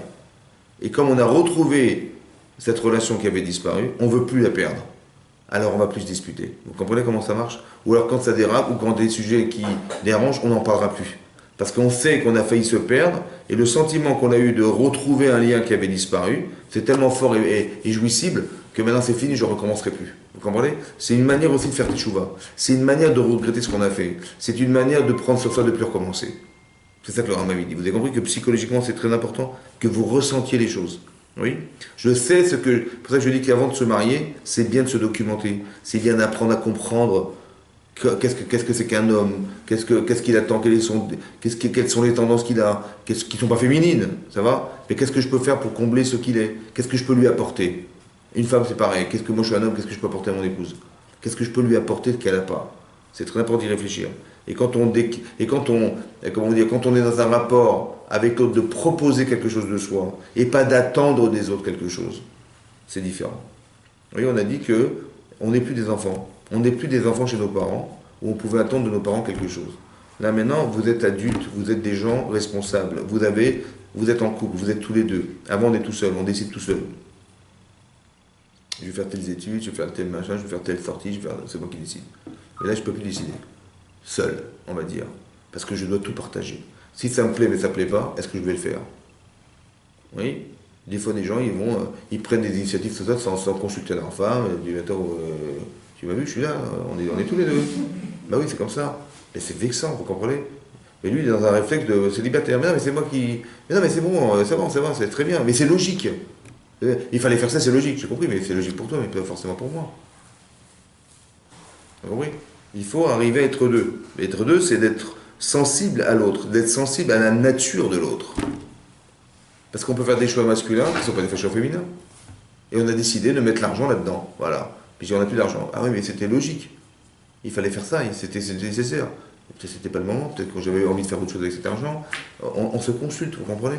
C'est important qu'il y ait un partage essentiellement qui se fait entre hommes et femmes. Et pas qu'on décide tout seul, parce qu'on a toujours été habitué à décider tout seul. Non, ça change parce qu'on est marié. Ça change parce que ça engage l'autre. C'est important que vous réfléchissiez à deux. Oui, qu'avant de décider quelque chose, on en discute. Et bien si c'était bien, tant mieux, et si c'était pas bon, on le saura. Ça va? Et après, parce que quand on se rend compte que finalement on décide tout seul, ou toute seule, on se rend compte que l'autre il n'est pas là. Mais est-ce qu'on est un couple? Vous comprenez? Est-ce qu'on n'est pas finalement deux personnes qui vivent ensemble? Ou bien que non, on forme un couple, on est tous les deux ensemble. On est liés les uns aux autres. Tout à coup, mes décisions sont les siennes aussi. Et tout à coup, mon rapport à la vie, il est doublé. On n'est pas seul, vous comprenez? Et c'est important de devenir cette personne. Et quand on est en décalage, on sent qu'on n'a pas été la personne adéquate. On ne s'est pas acclimaté à une situation qui a fait qu'on aurait dû vivre ensemble. Vous voyez que toutes les occasions de vie sont là pour nous faire vivre ensemble. C'est ça un couple. C'est pas de vivre ensemble, de cohabiter ensemble, ça va? Mais de vivre ensemble, qu'on partage ensemble, on ressent ensemble. Et quand on ressent, soit on est encouragé, soit on est déçu de ne pas avoir consulté quand on a raté l'occasion de le faire. Mais si on n'est pas ensemble, ben, on n'est pas ensemble. Ou ne rentre pas dans mon domaine, ou ne rentre pas dans... Vous avez compris? Voilà. Et ça, c'est pas comme ça qu'on vit. Oui, on ne vit pas comme ça. Donc ça que j'expliquais qu'on fait des chouvas dans ces cas-là. J'ai marqué quelques petites choses qui pourraient faire que, comment vous dire, on pourrait arriver à séparer des gens. Bon, soit parce qu'on peut s'énerver des situations, oui. C'est-à-dire qu'il y a des choses qui sont acquises chez nous, il faut pas forcément acquises chez son mari, ou l'inverse, des choses acquises chez son mari, mais pas forcément chez sa femme, et ça peut énerver de voir que c'est pas acquis. D'accord, des choses sont pas acquises, et ça énerve. On dit, mais comment ça, encore aujourd'hui, à ton âge, tu fais encore des choses pareilles, ce genre de réflexions qui font qu'on peut s'énerver. Mais quand on s'énerve, ben, on se coupe de l'autre. Quand, comment dire, quand on est... quand on manque de respect, de considération, vous voyez, le manque de respect ou de considération des autres, ça peut aussi amener à ce qu'il y ait un décalage. Le fait, des fois, malheureusement, j'entends des choses comme ça, malheureusement, des gens s'insultent en couple. Ouais, ils se disent des gros mots, des choses vulgaires, des choses... Et ça aussi, c'est des choses, complètement, il faut faire tes chouvas sur ça, évidemment, on doit regretter d'avoir une attitude pareille. Le fait de manquer de patience. Oui, j'ai fait tes chouvas parce que j'ai été trop impétueuse, ou j'ai pensé que c'était une chose acquise, elle n'était pas acquise, ouais, dans son couple. Oui, parce que ça prend du temps d'arriver à avoir des réflexes. Et là, je me dis, bah, pour moi, c'était évidemment comme ça. Et pour mon mari, l'inverse. Et il n'était pas prêt. Donc et donc, je ne suis pas patiente. Oui. Et ça aussi, ça fait partie de la teshuva qu'on doit avoir. On est aussi... on veut toujours avoir raison. Oui. Ça dérange. Il y a des hommes, ils veulent toujours avoir raison. Des femmes, elles veulent toujours avoir raison. Elles ne diront jamais... ou alors, elles vont toujours avoir raison. Et quand elles ont eu tort, elles ne vont pas vous le dire. Ou il ne va pas vous le dire. Ouais, parce qu'il faut jamais que si c'est arrivé qu'il a toujours eu raison et là qu'il n'a pas eu raison, ça ne doit pas s'entendre ni se voir. Donc il faut rester dans la majorité de la tendance et ça c'est pas bien. Manque de confiance en l'autre. Oui. Par exemple, il a raté une chose votre mari une fois ou deux fois ou trois fois, il dit j'ai plus confiance en lui, c'est terminé. Je vais toujours faire moi-même parce qu'avec lui c'est pas possible. Ouais. Donc lui il se dit ben quoi, et on n'a pas confiance en moi, ça va? Et donc c'est très désobligeant et c'est aussi déstabilisant psychologiquement parce qu'il a l'impression que même tout ce qu'il fera, de toute façon, ça sera un échec dans sa vie de couple. Et ça, c'est très grave. Donc il faut faire teshuva sur cette démarche. Aussi, on fait teshuva en se disant, au contraire, on devrait le rassurer en disant, bon, t'as raté, mais c'est pas grave, tu vas y arriver. On encourage son mari ou sa femme. Mais pas l'inverse en disant, bah, de toute façon, ça fait 3 fois déjà, Chazaka, c'est terminé, tu n'y arriveras jamais. C'est pas de me convaincre, c'est comme ça. Voilà. Non, c'est pas bien parce qu'on empêche l'évolution. Tout ce qui va dans le sens de nos dégradations, il faut l'enlever. Ça va? Donc on fait teshuva sur cette façon de penser. Encore une fois, ouais. Ensuite, comment vous dire? Encore une fois, on peut avoir de la rancune vis-à-vis de son mari. D'accord? Il nous arrive une fois, deux fois, on est rancunière vis-à-vis de lui, ça va faire teshuva. C'est-à-dire, on est vengeresse. On veut se venger. Oui? Ah bah tu m'as fait ça, bah tu vas voir. On se venge. Ça va? On peut être haineuse. Je parle au féminin, au masculin, c'est pareil. Hein. C'est-à-dire de la haine vis-à-vis de son mari ou du dégoût. Que à chaque les choses se répètent, on peut arriver à un dégoût de l'autre. Ça, c'est très grave, il faut faire attention. On peut faire de la médisance. Ça veut dire que quoi? Voilà mon mari, qu'est-ce qu'il fait? Je vais raconter à ma mère, ma confidente. Hein? J'ai ma femme, voilà ce qu'elle fait, maman, comment je peux m'arranger avec elle, ou mon mari, qu'est-ce que je vais raconter à ma mère? Bon, qu'est-ce qui va se passer? Ma mère, qu'est-ce qu'elle va faire, ma mère? Faire du mal. Mais qu'est-ce qu'elle va pouvoir faire, ma mère? Elle va parler à mon mari? Elle va parler à ma femme? Hein? Ben non. Hein? Elle peut calmer. Calmer comment? Conseillant. Mais... Pas être. Ça dépend de la mère. Mais est-ce que vous croyez que quand une femme, elle a entendu que son mari il a été raconté sa vie à sa mère, elle va être contente? Elle a dit à ma belle-mère, il a été raconté à ma belle-mère. Ah non. Ben non. Donc qu'est-ce que... Ça dépend de la réaction des belles-mères. Oui, j'ai compris, mais de façon naturelle, est-ce que ça va marcher? Non. Hein? Non. On a traversé la mer, mais est-ce qu'on peut avaler la belle-mère? C'est pas évident. Donc c'est pas évident. C'est pour ça que quoi, je vous dis, il faut faire attention. Pourquoi? Parce que le résultat, moi je me suis soulagé parce que j'ai dit à ma mère, ça va, j'ai raconté à ma mère, attends, à qui je vais parler, sinon à qui je vais parler? Moi je parle à ma mère. Mais ma mère, elle ne pourra rien faire, de toute façon, elle va parler à qui? À son mari? Ah, il ne pourra pas, ni inverse à sa femme, il ne pourra pas. Donc qu'est-ce qui va se passer? Un, je pense que c'est grave parce que j'ai fait du lachonara. Deux, mes parents, qu'est-ce qu'ils vont penser? Ça va pas? Elle est malheureuse, ma fille. Et mon fils, il est malheureux. Et là, bah. Bon, ça va s'arranger entre nous. Mais eux, qu'est-ce qu'ils vont garder en tête? Eh ben, qui nous dit que, vas-y, que ça arrange, vas-y, que ça truc, et après les beaux-parents, ils vont se mêler, vas-y, balagane. Médisance. Il faut rien raconter. Il faut faire du cinéma. C'est pas grave. C'est vrai, hein. Il vaut mieux. On dit, oui, tout va bien. Et on s'arrange entre nous. On n'a pas besoin de raconter sa vie. Ça va? Parce que quand on raconte, ça sort dehors, et ça sort dehors, et on a l'impression qu'on a fait un faux choix. Où les parents vont dire, mais qu'est-ce qu'on a été donné ma fille à ce type? Ok, etc., etc. Donc ça veut dire que ça va entériner, ça va polluer la relation, et c'est très grave. On n'a pas le droit de faire une chose pareille. C'est pour ça qu'il ne faut pas raconter. Ce qui se passe en couple, ça reste en couple. On raconte à personne. C'est ça que je disais, je parlais de médisance. Mais vous dites ça, mais on nous dit aussi qu'il peut aussi avoir un rave ou une personne. C'est autre chose, c'est pas les parents. C'est ça que je dis, pas les parents. Donc là, on parle du cercle Familial. Les parents, les beaux-parents, ça, il ne faut pas. Il ne faut pas que ça reste là. Parce qu'ils ne pourront rien faire, et c'est un manque de respect vis-à-vis d'eux. Parce qu'on va les mettre en souffrance sur une chose qu'ils ne pourront jamais solutionner. Ça va? Et à part ça, ça peut entériner malheureusement parce que c'est émotionnel. Quand vous donnez votre fils ou votre fille à marier à quelqu'un, vous donnez vos enfants. Hein. Donc après, quand ça va pas, vous dites mais qu'est-ce qu'on a été faire? Elle nous a volé notre mari, notre fils ou notre fille, vous avez compris? Elle nous a privé déjà d'un enfant, alors en plus qu'elle est malheureuse, mais qu'est-ce qu'on a été faire? Donc émotionnellement, c'est très touchant et ça risque malheureusement de ne pas avoir de retour possible. C'est-à-dire ou je ne pardonnerai jamais, ou bien je vais m'arranger pour les faire se séparer parce que c'est une souffrance insupportable. Ou bien, si ça s'arrange, on ne sait jamais, peut-être ça va revenir, méfie-toi. Et on est toujours dans les spectatives de quelque chose qui pourrait toujours retomber. Ça aide personne, vous comprenez? Ça aide personne, au contraire. Après, c'est compliqué en fait de faire du cinéma parce que alors, la mère en particulier ressent l'enfant aussi. Pas forcément. Si vous êtes une bonne actrice, ça passe. Oui, mais il vaut mieux, je vous dis comme ça, forcez-vous. Ah oui, aussi. Et forcez-vous, parce qu'il vaut mieux ça que le contraire. Oui, tout va bien, tout va bien. J'ai un problème avec mon mari, ça reste entre nous. Mais oui, parce que ça reste entre nous. C'est avec mon mari que j'ai un problème, c'est pas avec ma mère. De mentir, le mensonge. J'ai tellement peur qu'il va s'énerver que je suis obligé de mentir. En fait, échouva sur le mensonge. Des fois, il reste dans la vie qu'on est obligé de mentir à son mari ou à sa femme. Oui, pour s'arranger. Mais des fois, c'est pas caché. Des fois, c'est pas juste. Alors on fait échouva sur le mensonge. C'est-à-dire, on peut en faire la vidouille. On peut avoir un manque de personnalité. J'ai pas osé lui dire. Oui, ou par exemple, des fois, des femmes me disent je lui dis ce que je pense, mais il s'énerve. Il commence à crier et tout, alors qu'est-ce que je vais pas laisser je me tais, qu'est-ce que je fasse? Il crie, je vais pas. Je manque de personnalité. Il crie, tu dis ok, quand tu seras calmé, on discutera quand. Moi je veux pas vivre comme ça dans la souffrance parce que monsieur il a des problèmes. En fait, pourquoi il crie lui? Il crie parce que ça le dérange. Il sait quand il va crier, ça va vous déranger, et donc il va gagner. Il faut dire, écoutez, moi je suis patiente. De toute façon, je suis pas sourde, hein, tu peux crier toute la journée, il n'y a pas de problème. Tu peux me parler sans cri, j'entends très très bien. Je peux mettre des boules caisses pour ne pas t'écouter, mais quand tu seras calmé, ça ne sert à rien de toute façon. Tu peux crier, hein? Ça énerve encore plus de dire ça. Pas du tout, pas du tout. Mais il va s'énerver encore plus. Et quand il sera calmé, quand il sera fatigué de s'énerver, vous lui direz, quand tu seras calmé, on va pouvoir discuter. Parce que de toute façon, ça ne peut pas durer comme ça. Parce que, on perd la relation, et deux, j'ai envie d'évoluer dans mon couple. J'ai pas envie d'avoir un mari en face de moi qui fait des bêtises, ou le contraire, une femme qui fait n'importe quoi avec moi. Donc on doit en discuter, et tu verras qu'en discutant, ça va nous corriger, et nous corriger, on sera plus heureuse et heureux. Voilà. Donc il dit, quand tu seras calmé, donc s'il crie, donc c'est un manque de personnalité. Vous comprenez?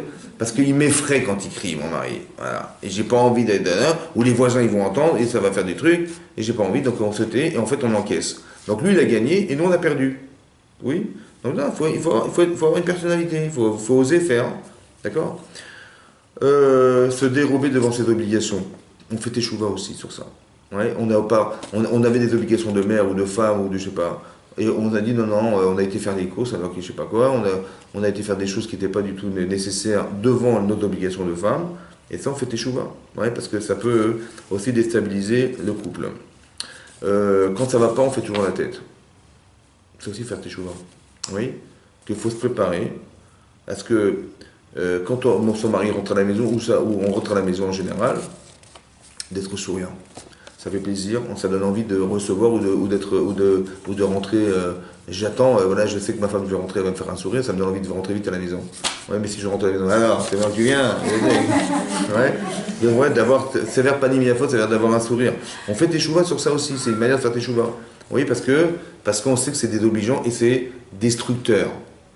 Oui, essayer de réfléchir sur des choses où on réfléchit, où on se dit comment je vais réagir dorénavant. Et bien, quand je rentre à la maison, je suis fatigué. Voilà. Ou par exemple, mon mari, je sais pas moi, quand il rentre à la maison, je dis alors tu peux m'aider? Il dit je suis fatigué. Bon, il est toujours fatigué. Ouais, ça m'énerve, il est toujours fatigué. Voilà. Alors on dit, voilà, à force de fatigué, il va rentrer, il va dire qu'il est fatigué. Quand je sais qu'il va dire ça, donc je fais la tête. C'est comme ça, il est toujours fatigué, il m'aide jamais. Donc ça se dit, non, je fais pas la tête, on discute. Ouais. Mais aussi, il est fatigué parce que c'est une nature masculine d'être fatigué. Ouais. Bah oui, c'est comme ça. Hein? Non, il est fatigué. Fatigué. Hein? On a expliqué pourquoi une fois, parce que quand on demande à quelqu'un qui sort du travail où tu vas, il dit je rentre chez moi. Bon, quand on demande à sa femme où tu vas, après le travail, mais je rentre chez moi. Bon. Mais quand on lui dit à lui, mais qu'est-ce que tu vas faire chez toi? Il dit bah, je vais me reposer, je suis fatigué. Et sa femme, bah, regardez, je suis désolé, j'ai un mari, j'ai des enfants, et j'ai préparé la maison, et on m'attend là-bas, j'ai des choses à faire.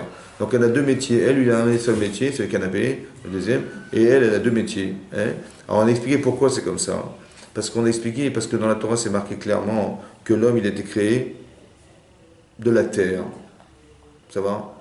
Qui est sans réaction. Une femme, elle a été créée de l'homme. Elle sait qu'elle est associée à quelque chose. Ou à quelqu'un, associative. Pour ça que quand elle rentre, elle s'occupe de ses enfants, elle s'occupe de son mari, elle est associative de nature parce que elle ne le sait pas, mais de par essence, elle est associée. Elle a été créée de... C'est ça pour ça que la Torah nous dit qu'elle a été créée de l'homme. Hachem, il aurait pu s'arranger pour créer deux êtres séparés. Oui, ben non. Il a créé l'homme, il a créé la femme de l'homme. Pourquoi? Parce qu'elle sait qu'elle est associée à son mari, c'est comme ça. Et son mari, c'est ses enfants, c'est sa famille, c'est pareil. Donc ça veut dire qu'elle a de nature à partager sa vie avec autre chose. Un homme, il n'est pas prêt à partager. Il va vous dire, mais tu m'as jamais rien dit. Voilà, quand tu es à la maison, eh ben, il fallait faire ça, mais tu m'as pas dit. Et tu m'as pas dit de faire ça, et tu m'as pas dit, mais il faut lui dire. Donc c'est comme ça. Mais si vous ne le savez pas, dorénavant, vous le savez. Donc quand il va rentrer, de toute façon, il ne sait pas quoi faire. Donc je lui dis, écoute, fais ça. Jusqu'à ce qu'il ait compris qu'il doit aussi s'associer à sa femme et ses enfants, c'est comme ça. Ouais. Il y a des enfants qui ont été éduqués comme ça, d'autres qui n'ont pas été éduqués comme ça, et donc quand ils se marient, ils n'ont jamais rien fait à la maison. Et bien ils continueront à rien faire. C'est pas mon rôle à moi. C'est pas depuis quand on fait le ménage, depuis quand on s'arrange. Non, c'est le rôle de la femme. Vous avez compris? On a des stéréotypes comme ça. Moi, jamais ma mère, elle n'a jamais dit à mon père, va t'occuper de. Jamais. Donc ils ont des idéaux tout fait comme ça, malheureusement. On ne fait pas participer les enfants, donc ils ne sont pas participatifs. Il faut engager nos enfants à participer, partager, échanger et être associés à ce qui se passe autour de soi. Parce que quand on est marié, c'est sûr que notre femme, elle a besoin de nous. Si une femme, elle vient d'accoucher, elle va encore me réveiller la nuit. Oh là là, mais quand il faut donner le biberon, il faut donner la tétée, en pleine nuit, tous les 3 heures, j'en ai marre. Mais est-ce que tu t'associes à sa souffrance? Mais oui, mais c'est pas, attends, c'est pas mon rôle. Oh. C'est son rôle, c'est les femmes. Moi, je suis... Heureusement que t'es pas une femme. Oh, mais oui, donc c'est ça. C'est-à-dire de s'associer à tout ça. Ouais. Il y a des gens qui font jamais de compliments. Ouais. Ce qui va pas ne va pas, mais ce qui va bien, silence total. Ça va? C'est vrai, on dit jamais ce qui va. Il y a des gens qui se plaignent comme ça parce qu'ils se disent mais ok, j'ai entendu des reproches, j'ai entendu mais quand je fais toujours mal, et jamais un truc qui me dit Chazako Baruch, oh, c'était super, je suis très heureux avec toi, je sais pas un truc qui fait plaisir. Vous savez quand on parle, il faut toujours dire des choses qui sont désobligeantes. Parce que si c'est bien, ben, c'est normal. Ouais, si tu as réussi, ben heureusement elle est bonne. Heureusement que tu as réussi à faire ça, heureusement que tu es gentil, heureusement que tu me fais plaisir, heureusement... mais quand tu fais plaisir. Mais de quoi je te dis jamais, bah tu vois, je suis très heureuse avec toi, heureusement que je t'ai épousé, je fais pas des choses qui font plaisir, quoi. Mais jamais, ça n'existe pas, ça. C'est de l'utopie. Et quand un homme, il entend ça de sa femme, ou quand un homme, il dit à sa femme, mais je suis très heureuse être heureux avec toi, tu es vraiment la femme de ma vie, la fille, elle va embrasser les pieds, quoi.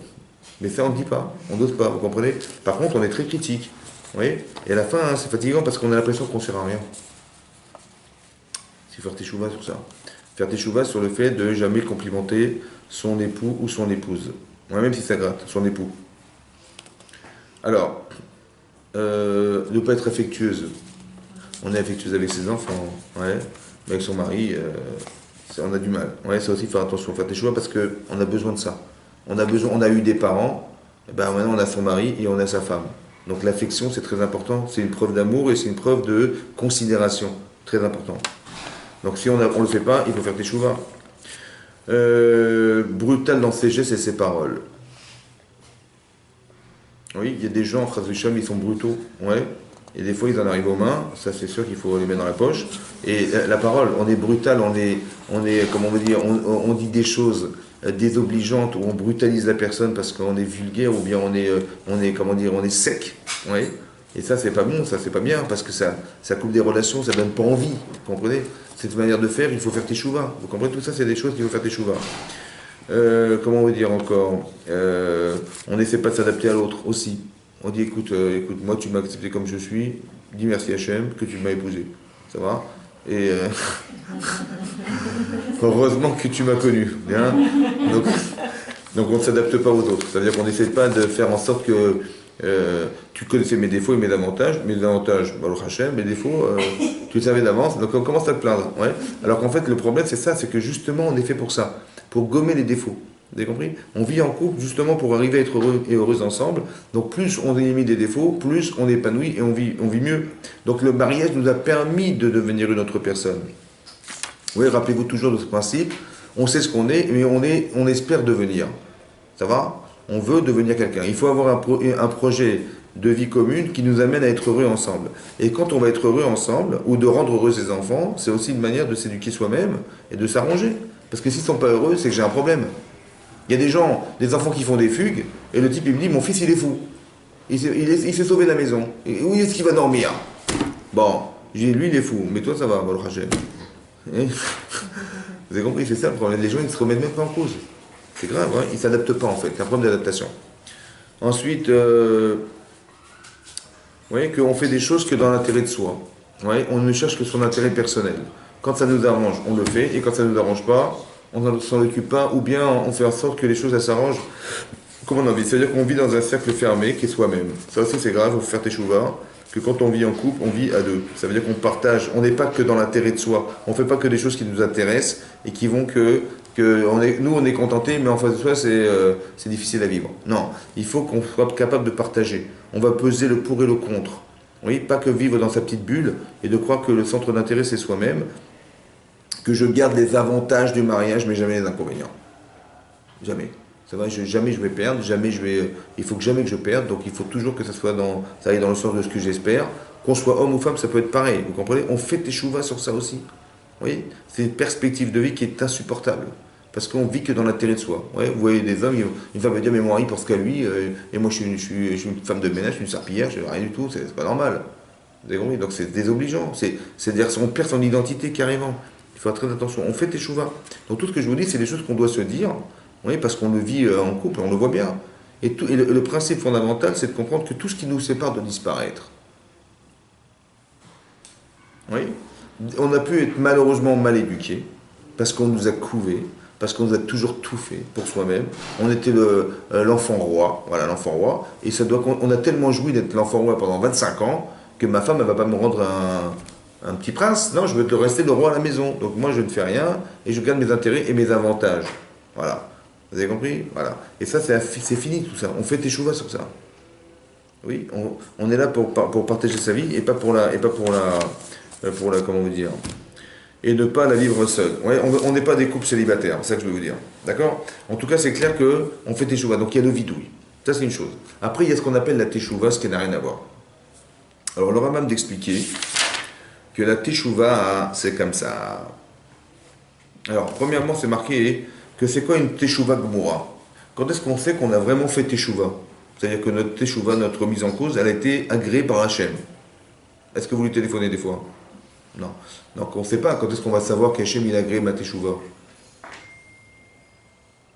Bon, c'est marqué comme ça. Ezoïd teshuva gmura. Qu'est-ce qu'on appelle une teshuva? Une teshuva, c'est-à-dire une remise en question totale. Ze sheba liyado davar she'avar bo. Quelqu'un il a déjà fait une avéra dans sa vie. Ve'efshar biyado la asoto. Il a la capacité physique à la refaire. Ou piresh, il s'en sépare. Vous avez compris? Le Rambam dit clairement que la teshuva, c'est la capacité de maîtrise de soi. Se séparer de la faute. Par exemple, quel exemple? Alors, il dit par exemple, donc piresh, velo asa mipnei teshuva. Ouais, velo asa mipnei teshuva. Donc il n'a pas transgressé la faute qu'il avait déjà faite à cause de la teshuva. Oui. Après, on va expliquer ce que c'est que la teshuva. Mais il l'a pas faite. L'omira velomi keshankoa. Pas qu'il a eu peur de ce qu'on va raconter, de ce qu'on va voir. Donc c'est pas la teshuva, c'est la peur des autres, le regard des autres. Ou alors à cause du kishankor, il est trop faible pour faire la vera, il n'a pas pu la faire. Ça, c'est pas une preuve. Ou alors Ketsan. Alors il dit un exemple. Arrête, Sheba Alisha Be'avera. Un homme, il a été avec une femme, il a fauté avec une femme. Velachazman, et après coup, donc après qu'il ait fait teshuva, Nitzachelima, il s'est isolé avec elle. Donc ils se sont retrouvés dans le bureau, la porte se ferme, ils sont tous les deux. Bon. Veu Ahmed Be'avato, mais il est encore amoureux d'elle. Ba Bekoach, il a encore la force de faire la faute. Begoufo. Ou Bemedina Sheavarba. Et il est géographiquement au même endroit où il se trouvait au départ où il a fait la faute. Donc il est toujours amoureux d'elle, il est dans un endroit où il se retrouve avec elle, et dans le même endroit où il avait fait la faute au départ. Ou Piresh. Et là il dit non, je ne veux pas. Il refuse. Velo Avar, Areze Bal Tshuva Gmora. Vous avez vu? Donc c'est quoi un vrai Bal Tshuva? C'est quoi? Hein? C'est quoi un vrai Bal Tshuva? D'où il sait que sa teshuva elle est bonne? S'il est dans la même situation, il va pas. D'où il sait? Piresh. Piresh, ça veut dire il se sépare. Est-ce qu'il a envie? Oui. Est-ce que la teshuva, c'est plus avoir envie? Non. C'est ça qui est marqué. Donc il a envie. Mais est-ce qu'il a du Yetzirah? Oui. Oui. Mais c'est quand est-ce qu'il va savoir que sa teshuva a été acceptée? Parce qu'il a pas fait, et il refait Il pas. C'est ça qu'on sait que, vous voyez, dans la situation où il a trouvé, il a la preuve. Mais quelle preuve il a? Il a la preuve que lui et Hachem a agréé la teshuva. Alors je m'explique. Pour que vous compreniez, il faut que je vous explique autre chose. Il faut savoir qu'une avera, une faute, ou un manque de mitzvah, ça veut dire que j'aurais pu faire une mitzvah, mais j'ai refusé de la faire. Ou alors quelqu'un qui a fait une avera. Ça va? C'est pas neutre. Ça veut dire quoi, pas neutre? C'est un acte, voilà, j'ai pas fait, ou j'ai fait. Voilà, j'ai fait ça, ben voilà, j'ai fait, ben c'est pas grave, j'ai fait. Non. Il faut savoir que quand on fait une avera, on s'investit du désir de l'avera. Il y a avant et après la faute. C'est pas la même chose. D'accord? Avant l'expérience et après l'expérience. Il y a forcément un apport psychologique qui se greffe à soi et qui fait que on a fauté et ça se ressent à l'intérieur de vous-même. Si quelqu'un il a désiré faire une avéra qu'il a faite, le désir de l'avéra, il est intérieur maintenant. Il n'est plus seulement, vous dites, comme la première fois, il va faire une avéra, il dit voilà, je regrette. Mais le désir, il est présent. Qu'est-ce qui va se passer? Au bout d'un certain temps, le désir va revenir parce qu'il est présent et il va vouloir recommencer l'avéra, il ne comprend pas pourquoi. Mais en fait, qu'est-ce qui se passe? C'est qu'il n'a pas fait teshuva sur ce désir. Vous comprenez? C'est-à-dire que maintenant il a fait une avéra. Si je ne regrette pas ce que j'ai fait, si je n'ai pas honte de ce que j'ai fait, je ne peux pas éliminer psychologiquement quelque chose qui est désirable. Donc comment j'enlève un désir? Par un regret. J'ai honte aussi d'avoir fait. Vous avez compris? C'est l'émotion qui va éliminer ce que psychologiquement j'ai entériné en faisant la faute. Ça va? Parce que j'ai envie. Ben, j'ai plus envie.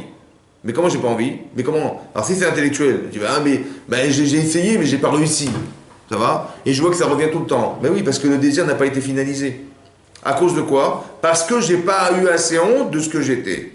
J'ai pas assez regretté ce que j'étais. Je n'ai pas assez pris sur moi de ne pas recommencer. C'est psychologique. Mais il faut savoir que c'est qui enlève le désir? Hachem. Ouais. Il y a marqué Shuvu Elai, revenez vers moi, dit Hachem, Ve'ashuva alechem, et je reviendrai vers vous. Maintenant le problème de Rav Dessler, il pose la question, il dit mais si on va vers Hachem, est-ce qu'il a besoin de venir vers nous? Hein? Ben si on y va chez lui, on va à la maison, on tape à la porte. Il a besoin de venir lui, on va vers lui, est-ce qu'il a besoin de venir vers nous? Maintenant, on va dans cette direction. Alors il faut comprendre que dès l'instant où vous allez vers lui sincèrement, celui qui va effacer la faute, c'est lui. C'est quoi la faute? C'est le désir. C'est lui qui va l'enlever. Par exemple, si vous avez mangé de la sauce tomate et c'est tombé sur votre beau chemisier blanc, bon, vous dites voilà, là, mais qu'est-ce que j'étais bête de manger de la sauce tomate, j'aurais jamais dû manger de la sauce tomate et je ne recommencerai plus à manger de la sauce tomate. Elle va partir la sauce tomate? Hein? Bon, mais si vous pleurez, peut-être ça va un peu bon. Mais ça va marcher ou pas? Non. Alors qu'est-ce qu'il faut faire? Il faut la passer à la c'est qui la machine? C'est lui le mikvé, c'est lui Hachem. C'est lui qui va l'enlever. Et comment je sais qu'il l'a enlevé? Parce qu'avant j'avais envie, maintenant j'ai plus envie. Comment je sais qu'il l'a enlevé? C'est quoi Pas envie de faire. Quand vous êtes retrouvé dans une situation et que vous avez été capable de dire non, c'est qu'il l'avait enlevé. C'est là que vous avez la preuve. Ça va le battre, moi. Ça va? Parce qu'on n'est jamais monté là-haut pour savoir. Mais comment je le sais? Parce que j'ai toujours eu ce désir et j'aurais pu succomber à ce désir et maintenant j'ai fait vraiment teshuva, ou maintenant même pas en rêve, tu me parles de ça, je recommence. Maintenant, comment je sais que ça a été finalisé? Ben, j'en sais rien moi. Alors quand ça se représente, Hachem il m'a créé une situation où ça se représente, et j'étais capable de dire non. C'est ça que j'ai la preuve qu'il a pardonné. Vu tout là. Si la situation ne se représente pas, on peut faire chouva, la situation On n'aura pas la preuve. On n'aura pas la preuve. Voilà. On peut pas Mais se on mettre peut le en ressentir tellement fort que c'est sûr que c'est terminé. Par exemple, si quelqu'un vous reparle de vos avéros du passé, vous dites, mais vous rougissez, vous dites, attendez, quand tu me parles, je suis plus cette femme, c'est sûr qu'il a pardonné. C'est aussi une manière de le savoir, vous avez compris pas? Parce que si on n'a même pas besoin de vous proposer, seulement de vous en parler, ça suffit. Ça va? Voilà. Vous avez compris? Ça, c'est la preuve. Ça s'appelle le Baal Tshuva Gmora. C'est-à-dire que c'est une preuve que vous avez finalisé votre teshuva. Mais c'est quoi la teshuva? Maintenant, c'est quoi la teshuva? Alors, le Rambam explique, hein, comment? Vous avez compris ou pas? Alors, maintenant, c'est quoi la teshuva? Alors, le Rambam il dit comme ça. Oumaï a teshuva. Donc, le Rambam dans le Perek Bet, dans le deuxième chapitre de l'Ichot Teshuva, il dit comme ça. Chez Ya'azov achote cheto. En français, ça veut dire Ya'azov. Ya'azov abandonné. Il faut que le fauteur abandonne sa faute. Ça veut dire quoi abandonner sa faute? Abandonne. Ça veut dire quoi? Abandonner la faute. S'en séparer. Ça veut dire? Que la laisse de côté. Que devienne étrangère à la personne. La faute, ça peut être quoi? Ça peut être un endroit, ça peut être une personne, ça peut être un, je sais pas moi, un environnement, ça peut être une atmosphère, ça peut être plein de choses qui m'a poussé à fauter. Ça va? Donc, qu'est-ce que ça veut dire, Azov? Déménage. C'est-à-dire, éloigne-toi de ça. Tu sais que tu es fragile dans un contexte particulier. Ne rentre pas là-bas. Ça va? Azov, abandonne. C'est physique.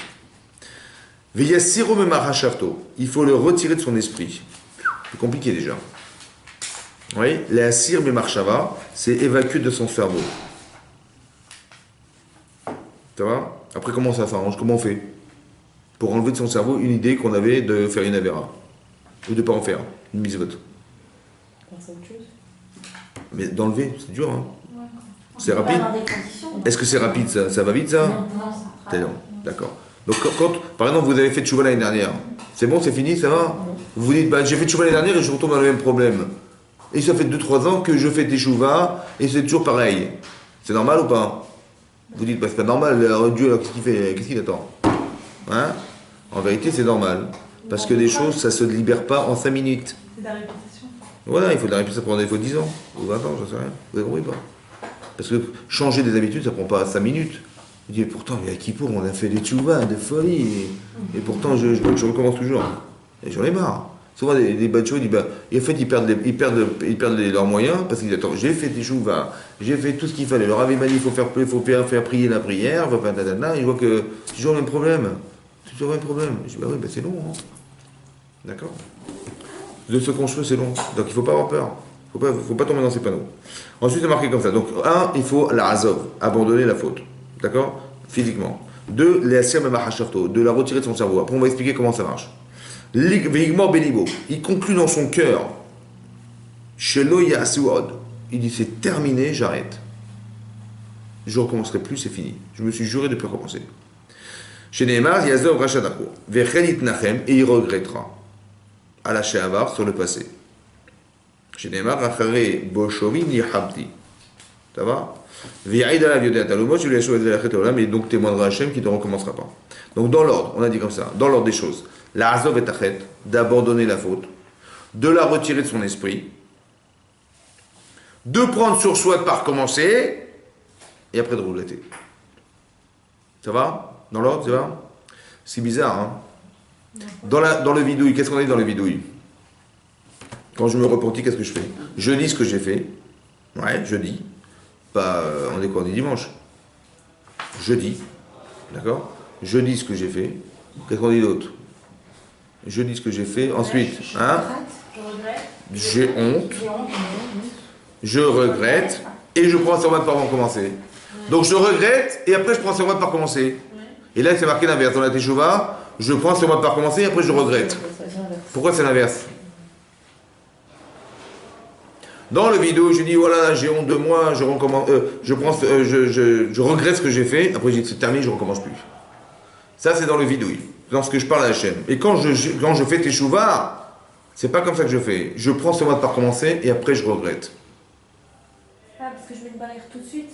Mais pourquoi en fait dans cet ordre? Non, j'ai qu'à dire voilà, je recommencerai plus et après je regrette. Je regrette et après je recommencerai plus.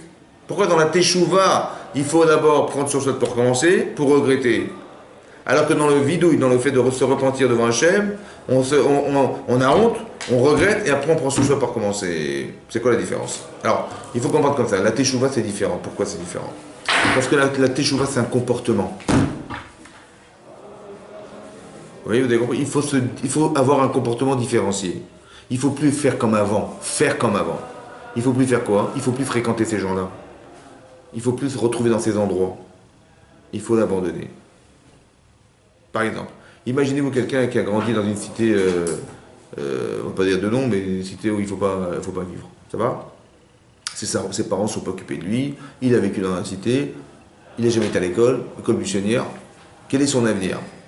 Bon. Ben qu'est-ce qu'il faut bien? Il veut s'acheter des choses, il peut pas, ses parents n'ont pas d'argent, il s'occupe pas de son éducation, ben il va devenir un petit voleur. Il va voler des vélos, il va braquer des gens dans la rue, des petits enfants, il va leur tirer leur vélo, il va essayer de les vendre. Qu'est-ce qu'il veut faire? Faire une parnassa quand même. Bon, il va gagner, chaque vélo il va gagner 30 euros. Bon, après à 16 ans, il va commencer à voler des mobylettes. Ah ben oui, les vélos c'est fini, on n'est plus des enfants. Donc il va voler des mobylettes. Il va commencer à voler des mobylettes, il a trouvé des gens qui puissent lui refaire des démarreurs avec les clés, il s'est arrangé, etc. Il vend des mobylettes. À 18 ans, il dit bon, on va changer de business, on va voler des voitures de luxe. Des voitures de luxe, ça veut dire quoi? Ben ouais, mais pour les mettre, on va les mettre dans une voiture, il faut que je trouve un hangar, on va prendre des trucs, je me suis arrangé avec la préfecture, avec un type là, je me donne 1000 euros par mois, il me fait des fausses cartes grises. Ouais. Moi j'ai ma carte bleue et il me donne des cartes grises. Et on s'arrange comme ça, et on gagne bien sa vie, et voilà, et je revends les voitures, etc. Il y en a qui partent en Afrique, il y en a qui trucs, je les revends. Tout est une clean Superman. Bon, ben après, les voitures, il faut les voler, il faut trouver des gens où les mettre, dans le hangar, ça prend de la place, c'est volumineux, ça se voit. Finalement, 23 ans, il dit, écoute, on va arrêter tout ça, je vais vendre de la farine, du sucre... Hein. Il faut sucrer sa vie, donc il dit voilà, je vais vendre de l'héroïne à mi-temps parce qu'il ne faut pas trop forcer non plus. Donc il a son petit bureau, il a deux, trois tiroirs dans son bureau, les gens ils prennent des rendez-vous le matin, il va prendre l'après-midi parce que le matin il dort bien le pauvre, et donc de 14h à 18h il vend de la drogue. Ça va? Et il gagne 30 000 euros par mois à mi-temps. Une bonne part de ça sans faire grand chose. Bon. Maintenant, un jour, il reçoit une visite. À 6h du matin, la police, elle rentre, elle force la porte, elle casse la porte, elle rentre chez lui à 6h du matin. Je dis, mais qu'est-ce que vous faites? Attendez, il est 6h du matin. Vous n'avez pas honte de déranger? Bon, il a été attrapé, et voilà, ils ont surpris, ils ont trouvé l'argent, ils ont trouvé la drogue. Il a été condamné, il a pris 15 ans. 15 ans de prison. Donc 23 ans, il va sortir à 38 ans. 15 ans sont passés, donc il a 38 ans. Maintenant, qu'est-ce qu'il va faire? Il faut qu'il évite ce quartier. La Azov est Achet. Il faut faire tes chouvas. Il faut faire tes chouvas. Et d'un côté, qu'est-ce qu'il va faire dans sa vie? Il est tiraillé entre retourner à la cité et gagner ses 30 000 euros, ou bien en prenant le risque d'être attrapé de nouveau. Et en plus, les gens qui côtoyaient avant, ils ont dit mais avant, mais ça depuis 15 ans, mais tu penses bien que ça a changé. Aujourd'hui, on est protégé, on a des caméras partout, la police, on est complice avec eux. Et donc, ils l'incitent à retourner là-bas. Ou alors, il va travailler manutentionnaire dans un petit truc, il va gagner 1000 euros par mois en se fatiguant bien. Il y a des Yetzirah ou pas? Ouais. Énorme. C'est quoi la teshuva? C'est de laisser tomber. Chazak. Donc, laisse tomber. Donc il va dire Azov. Donc il habitait à tel endroit, il va déménager carrément, il s'en va ailleurs. Dans un autre pays, dans une autre région de France. Azov est Achet. Azov abandonne l'endroit, abandonne. Après, dans le fait de sa tête, c'est compliqué. Parce que le premier mois, il a travaillé en tant que manutentionnaire. À la fin du mois, il a vu les 1000 euros. Il a dit voilà, qu'est-ce que je fous là? Ouais, c'est dur, hein. C'est dur, hein. Bon, mais Gomer Bélibo, il prend sur lui, il tient. Il a pris sur lui, il dit écoute, je recommence pas, je vais pas regretter, je regrette pas d'avoir fait ce choix, je vais pas retourner là-bas, je sais que je vais me perdre. Donc c'est dur, hein, il est Gomer Bélibo, il finalise dans son cœur, il veut pas retourner là-bas, il part là-bas, c'est dur, il voit 1000 euros, il voit la fatigue, il dort pas la nuit. Fatigué, 1000 euros que je fais. Il s'est remis en cause parce qu'il a le passé derrière qui le bouscule et qui dit mais qu'est-ce que tu fais là? Il dit non, je bouge pas. 1 mois, 2 mois, 3 mois, 1 an, 2 ans. Au bout de 2 ans, il dit voilà, bon, il gagnait 1000 euros, il gagne maintenant 1300, 1400, 1500 euros. Il dit bon, il faut quand même que je fasse ma vie. Il rencontre sa femme, Baruch Hashem. Il rencontre sa femme, et il garde son travail, il travaille, c'est dur, c'est pas comme avant, c'est vrai, mais il se marie. Bon, il trouve sa femme, il se marie. Ils se marient, ils ont un enfant, 2 enfants. Après, il dit à sa femme, écoute, tu gagnes 1800 euros, moi je gagne 1800 euros. Qu'est-ce que tu penses? On va acheter une maison, un petit pavillon, un petit clôture. Ouais. Et avec ce salaire, je crois que ça va suffire. Il dit, on va chercher, on va voir. Ils cherchent dans les annonces, ils trouvent un truc. Ils vont voir une banque, elle refuse, une autre banque, elle refuse, une troisième banque, elle refuse, une quatrième banque, elle accepte. Waouh, super, il est super content. Il est comme ça, il achète sa maison, il a un meuble, il met tous les meubles là-bas. Ils ont un petit jardin, et il voit ses enfants, il dit, écoutez les enfants, allez jouer dans le jardin. Voilà, je vous ai préparé une petite balançoire, allez vous amuser. Il ouvre la fenêtre, il voit ses enfants qui jouent dans la balançoire. Et c'est là qu'il se dit, mais tu te rends compte, si j'avais pas fait tout, tu te rends compte, si j'avais été clairvoyant depuis le début, voilà, là j'ai une vie tranquille, bon c'est vrai c'est pas comme avant, mais je m'en fiche complètement, je suis heureux, je suis avec ma femme, mes enfants, et voilà, j'ai construit ma vie. Vous avez compris? Vous avez compris, David? C'est-à-dire que la teshuva n'a rien à voir avec le bidouille. Il faut prendre sur soi de commencer pour changer de vie. C'est une décision en fait, la teshuva. La teshuva, c'est une capacité mentale à résister pour changer d'être. Et maintenant que je changeais d'être, alors je regrette d'avoir été l'autre. Vous comprenez ça? C'est pour ça que le Rambam, il explique que tu prends sur toi et après tu regrettes. Mais tant que tu n'as pas pris sur toi, tu ne peux pas regretter. Parce que de prendre sur soi, c'est de devenir quelqu'un d'autre. Ça prendra le temps qu'il faudra. Vous avez vu, ça lui a pris 10 ans. Ça lui a pris 10 ans. Mais non, vous lui demandez de retourner là-bas, mais jamais, même pas en rêve, il va y aller. Parce qu'il a tellement joui de la situation qu'est la sienne aujourd'hui, après qu'il ait pris sur lui, qu'il ne peut pas recommencer. Si quand il est sorti de prison, vous allez lui dire, mais tu te rends compte, tu es sorti de prison, mais qu'est-ce que tu vas faire? Mais qu'est-ce que tu vas faire de ma vie? Mais c'est pas grave, tu vas gagner 1000 euros et tu vas te marier. Et tu auras des enfants et tu verras tes enfants à la fenêtre et tu les verras, tu seras content. Il dit, écoute, tu parles, n'importe quoi, mais n'importe quoi. C'est horrible. C'est-à-dire qu'entre la théorie que vous lui proposez et ce qu'il va vivre de personne personnelle n'a rien à voir. Il y a le ressenti du bonheur qu'il a de vivre comme ça. Et c'est ça qui va lui permettre de regretter ce qu'il a été un jour. C'est pour ça que la teshuva, c'est pas virtuel. Le vidouille, c'est d'expliquer ce que je ressens. Ça va, Hachem. Mais la teshuva, c'est de vivre quelque chose. Je veux devenir quelqu'un d'autre. C'est cette personne que je veux devenir qui va me permettre de regretter d'avoir été la première. Mais c'est dans le vécu, la teshuva. Ça veut dire que comment j'ai réussi à évacuer de mon cerveau ce que j'avais en cerveau au départ, parce que je vivais bien avec 30 000 euros à mi-temps, comment je vais enlever de mon cerveau ça? Eh bien, à force de vivre autre chose. C'est dur ce que je propose, mais c'est contre nature, c'est contre tout mon passé. Mais je m'en fiche, je veux me sortir de là. Vous avez compris? Et donc je rentre dans cette perspective de vivre autre chose. Et 1 mois, et 2 mois, et 1 an, et 2 ans, et 3 ans, et à partir du moment où je dis non, je rien, à un moment donné, je me dis mais comment j'ai évacué le passé? Parce que je deviens quelqu'un d'autre, je vis autre chose. Mon environnement a changé, les personnes que je côtoie ont changé, cette vie-là, elle est heureuse, elle est épanouissante. Et c'est comme ça que j'évacue. Au début, je dis non, je me force parce que j'ai un projet personnel que je veux engager, donc je me force, c'est contre moi. Au début, c'est comme ça. Mais à un moment donné, je vois que ça bascule. Et c'est ça qui va enlever la première marche à bas, qui va enlever le désir numéro 1. Vous avez compris? C'est comme ça qu'on enlève. Ouais. Mais est-ce qu'une fois que justement on a fait ce travail de fond qui sur plusieurs années, hein, c'est sûr, est-ce qu'on peut revenir dans cet environnement, bah oui, mais pour influer de façon positive? C'est dangereux. Oui, c'est dangereux. Est-ce qu'on se sent... C'est assez fort, oui. Il y a beaucoup de gens, par exemple, qui ont fait teshuva. Ils ont fait des barres de teshuva.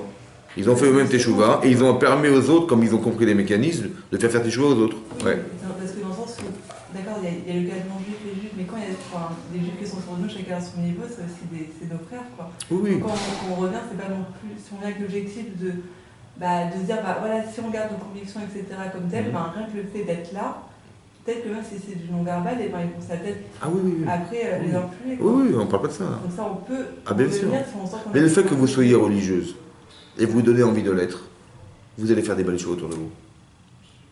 C'est sûr, c'est certain. Parce que les gens, ils sont pas forcément épanouis. Donc il dit, mais elle est fantastique cette fille-là, ou alors, mais regarde comme elle est heureuse grâce à la Torah.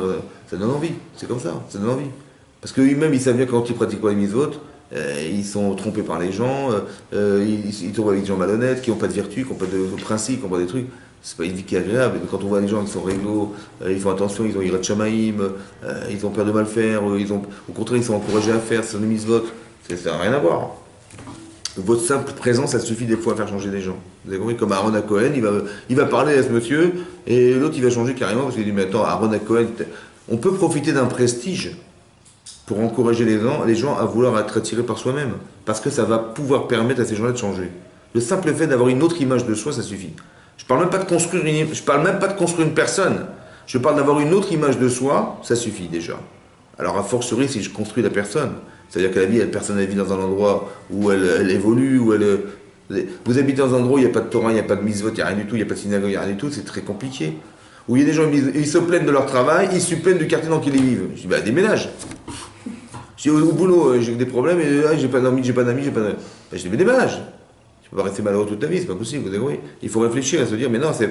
Alors qu'est-ce que tu fais? Bah, le dimanche, tu te balades dans les synagogues, dans les quartiers des synagogues, et tu vas voir, tu passes un Shabbat là-bas, tu vas à l'hôtel, tu vas voir, tu vois comment ça se passe. Si ça te plaît, bah déménage. Mais au moins trouve une solution à ton problème ponctuel de savoir que ta vie elle n'est pas heureuse où tu vis, c'est normal ça. Vous avez compris?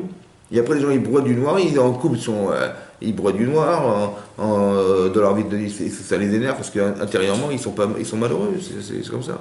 Il faut pouvoir changer. La teshuva c'est un comportement. Le vidouille, oui, c'est pour ça que je dis en couple on doit avoir un autre comportement, ouais, d'agir différemment. C'est pas grave de se sentir contredit par soi-même, puisque c'est pour le bien. Tu dis, de toute façon, c'est pas moi. Comme le type qui était un dealer et un délinquant. Il dit, mais moi, ce que je fais, c'est pas moi, là, c'est pas moi. Je dis, oui, t'as raison, c'est pas toi. Ouais.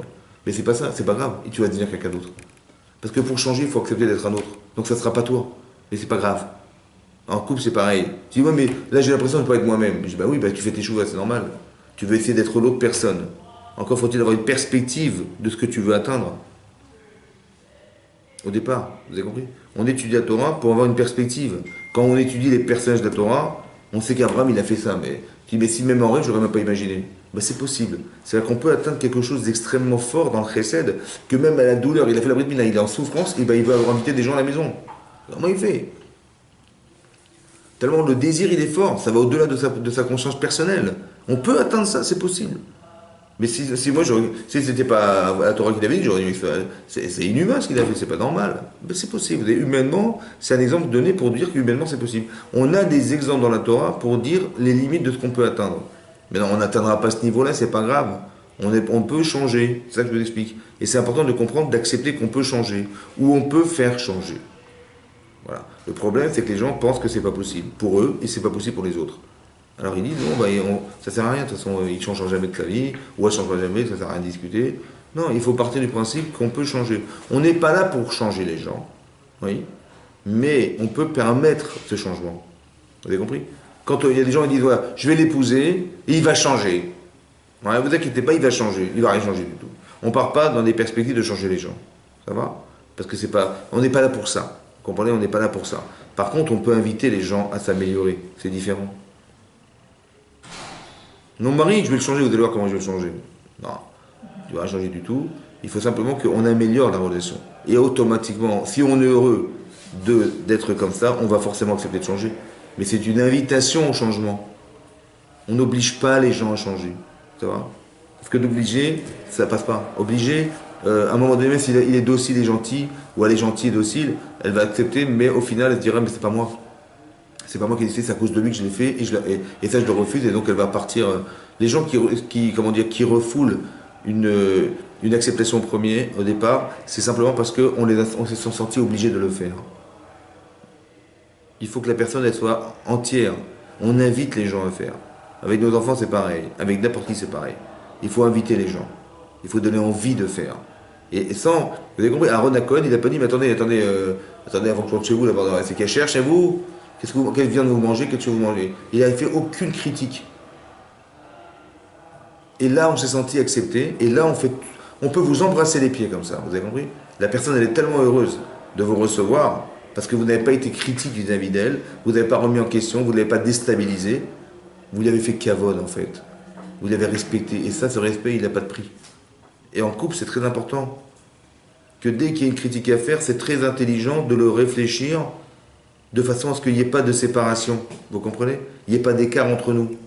Que quand je parle à mon épouse, je n'ai pas envie qu'elle me dise des trucs qui me font mal et que je suis obligé d'accepter parce que ça la dérange. Non. Il faut qu'elle m'invite à accepter. En tant que femme, c'est pareil. En tant que femme, c'est pareil. Vous voyez? Que si votre mari il est brutal avec vous, il est speed, il est machin, il est impatient, il est. Ça donne trop envie. C'est ça. Il faut faire tes chouvas, c'est ça que je l'explique. Il faut accepter ça et regretter. Et que dans notre attitude quotidienne, dorénavant, ça ne se verra plus. Il ne faut plus que ça se voit. Combien ça va prendre, j'en sais rien. Mais il faut qu'on arrive à gommer cette relation-là. Elle n'est pas viable, si elle n'a pas d'avenir, c'est ça qui est sourd. Vous comprenez? C'est interdit parce que ça n'a pas d'avenir. C'est interdit. C'est ça l'interdiction. Je fais tes chouvas pour ne plus m'interdire de vivre. Alors que ce que je vis, en fait, c'est ce qui est interdit m'empêche de vivre. Parce que là, il me ment, ou je sais pas moi, elle me ment, ou elle est toujours rancunière, ou elle est toujours fait toujours la tête, c'est pas viable, c'est assourd, vous comprenez? On peut pas vivre comme ça, c'est impossible. Et combien de temps on va rester comme ça? Donc, on peut vivre, on peut cohabiter, on va aller là-bas dans sa chambre, on peut vivre comme ça, mais on peut pas vivre sincèrement comme ça. Donc tout ce qui nous écarte et tout ce qui nous sépare, il faut faire tes chouvas. C'est le moment de le faire, c'est le moment de faire le vidouille, de se repentir devant Hachem, parce que quand on fait une avéra, c'est devant Hachem et devant son mari ou sa femme, c'est comme ça. Et on regrette, on en discute, et vous verrez, on se sent mieux. Parce qu'on l'a dit, ça y est, c'est passé. Et quand on se sent mieux, le sentiment de bonheur qu'on a eu de l'avoir dit, nous empêchera dorénavant de recommencer. Parce que je sais que si je recommence, je vais avoir une frustration ou je vais créer un malaise. Et ce malaise, j'ai un peu envie de vivre parce qu'on va retomber dans la même souffrance qu'on avait au départ. Et on s'en est soulagé. Pourquoi je vais recommencer? Vous avez compris? Que tout est un jeu de sentiments et d'émotions. Et le Yetzirara, c'est des émotions. Le Yetziratov, c'est une émotion. C'est tout ça. Donc il faut ressentir les choses. C'est ça vivre. C'est ça vivre. Donc vivre en couple, c'est d'avoir des émotions justes. Et quand tu es émotionné, quand je vois que je suis en décalage, j'ai honte, je regrette, je ne recommence pas. Et si je ne l'ai pas construit, cette émotion, ben je la construis. Par exemple, ce monsieur-là, qu'on a cité, il n'est pas honnête. D'accord? Il se fiche de la société. Il y a des gens qui vont se droguer, ils peuvent tomber malades, ils s'en fichent, pour peu qu'ils gagnent de l'argent. Vous avez compris? Donc il est enfermé dans sa bulle, le centre d'intérêt, c'est lui. Il se fiche de la police, il se fiche de la loi, il se fiche de ce qui va occasionner chez les autres, il s'en fiche complètement. Bon, d'accord, il n'y a pas de problème. Donc, mais le monde n'a pas été créé pour toi. Le monde c'est un monde de partage. Donc quand tu vois que tu déranges, tu changes de façon de penser. D'accord? Après, maintenant que tu as entériné cette façon de vivre, c'est très compliqué pour toi de changer. Mais c'est toi qui as un problème. Alors tu dis, bon, écoutez, j'ai compris. C'est impossible. Donc j'ai pas envie de retourner en prison. J'ai pas envie de quitter mon épouse. J'ai pas envie de quitter ma femme. Je me retrouve en prison, ça m'intéresse pas. Je vais faire des bêtises, ça va me séparer d'elle ou de lui, ça m'intéresse pas. Je sors de ce principe et donc je fais teshuva. Comment je fais teshuva? J'abandonne ma façon de me comporter, ma façon de dire. Je réfléchis, comment je vais lui parler, comment je vais me comporter avec lui. Est-ce que je vais lui sourire, pas lui sourire, est-ce que je vais rancunier, il va m'arriver un truc, est-ce que je vais être patiente, pas patiente. Je fais teshuva, je m'arrange. Et à partir du moment où je l'accepte sur moi, je le prends sur moi, je dis, ben, c'est comme ça. Ah mais avant je m'énervais, dès qu'il faisait un truc je m'énervais, j'ai pris sur moi de ne pas m'énerver. Je relativise la situation et je dis, de toute façon, je comprends, c'est logique, il n'est pas adapté, c'est pour ça il s'est trompé. Je l'invite à me comprendre, je l'invite à vivre une partie de sa vie avec moi. Et là, il va se sentir bien, et là, il va éviter de faire la bêtise, parce qu'avant, par ignorance ou par inadvertance, mais l'inadvertance, c'est parce qu'il ne m'aime pas assez. Parce que s'il m'aimait plus, il aurait fait gaffe, vous avez compris, il aurait fait attention. Donc c'est moi qui lui propose de m'aimer, pas m'aimer Hélène, hein, m'aimer. Et donc c'est grâce à ça que je vais pouvoir retrouver mon mari ou ma femme. Mais c'est moi qui l'invite à devenir cet homme et cette femme. C'est moi qui permets de l'atmosphère que je crée. Tout ça c'est très important. C'est de la forme en fait ce que je vous raconte, mais ça entretient le fond. C'est comme ça. Une femme qui sourit à son mari, il est heureux. Une femme elle voit son mari, il rentre souriant à la maison, il dit ah il a envie de rentrer à la maison. Ou une femme elle prépare un super repas à son mari, il fait même pas une remarque pour dire que c'est bon. Il dit bah, la prochaine fois je vais faire un sandwich. C'est comme ça, c'est vexant. Il dit mais on t'a tendu une perche, qu'est-ce que t'attends de dire merci? Une femme elle fait des efforts pour son mari, elle s'arrange, elle se maquille, elle s'arrange et tout ça, et lui il n'a même pas regardé. Vous avez compris, c'est malheureux, c'est vrai. Et les gens ils tentent des perches en permanence, ces gens ne se rendent même pas compte de ce qu'on fait pour eux. Donc c'est pour ça qu'il faut avoir de la reconnaissance, il faut avoir envie d'entretenir cette relation, c'est très important. Vous avez compris? Vous avez des questions? Ça va? Baruch Hashem. Chazak ou Baruch, des bonnes nouvelles. Shana Tova, des bonnes nouvelles, Shana Tova, qu'on se voit dans des joies, Hashem. Amen.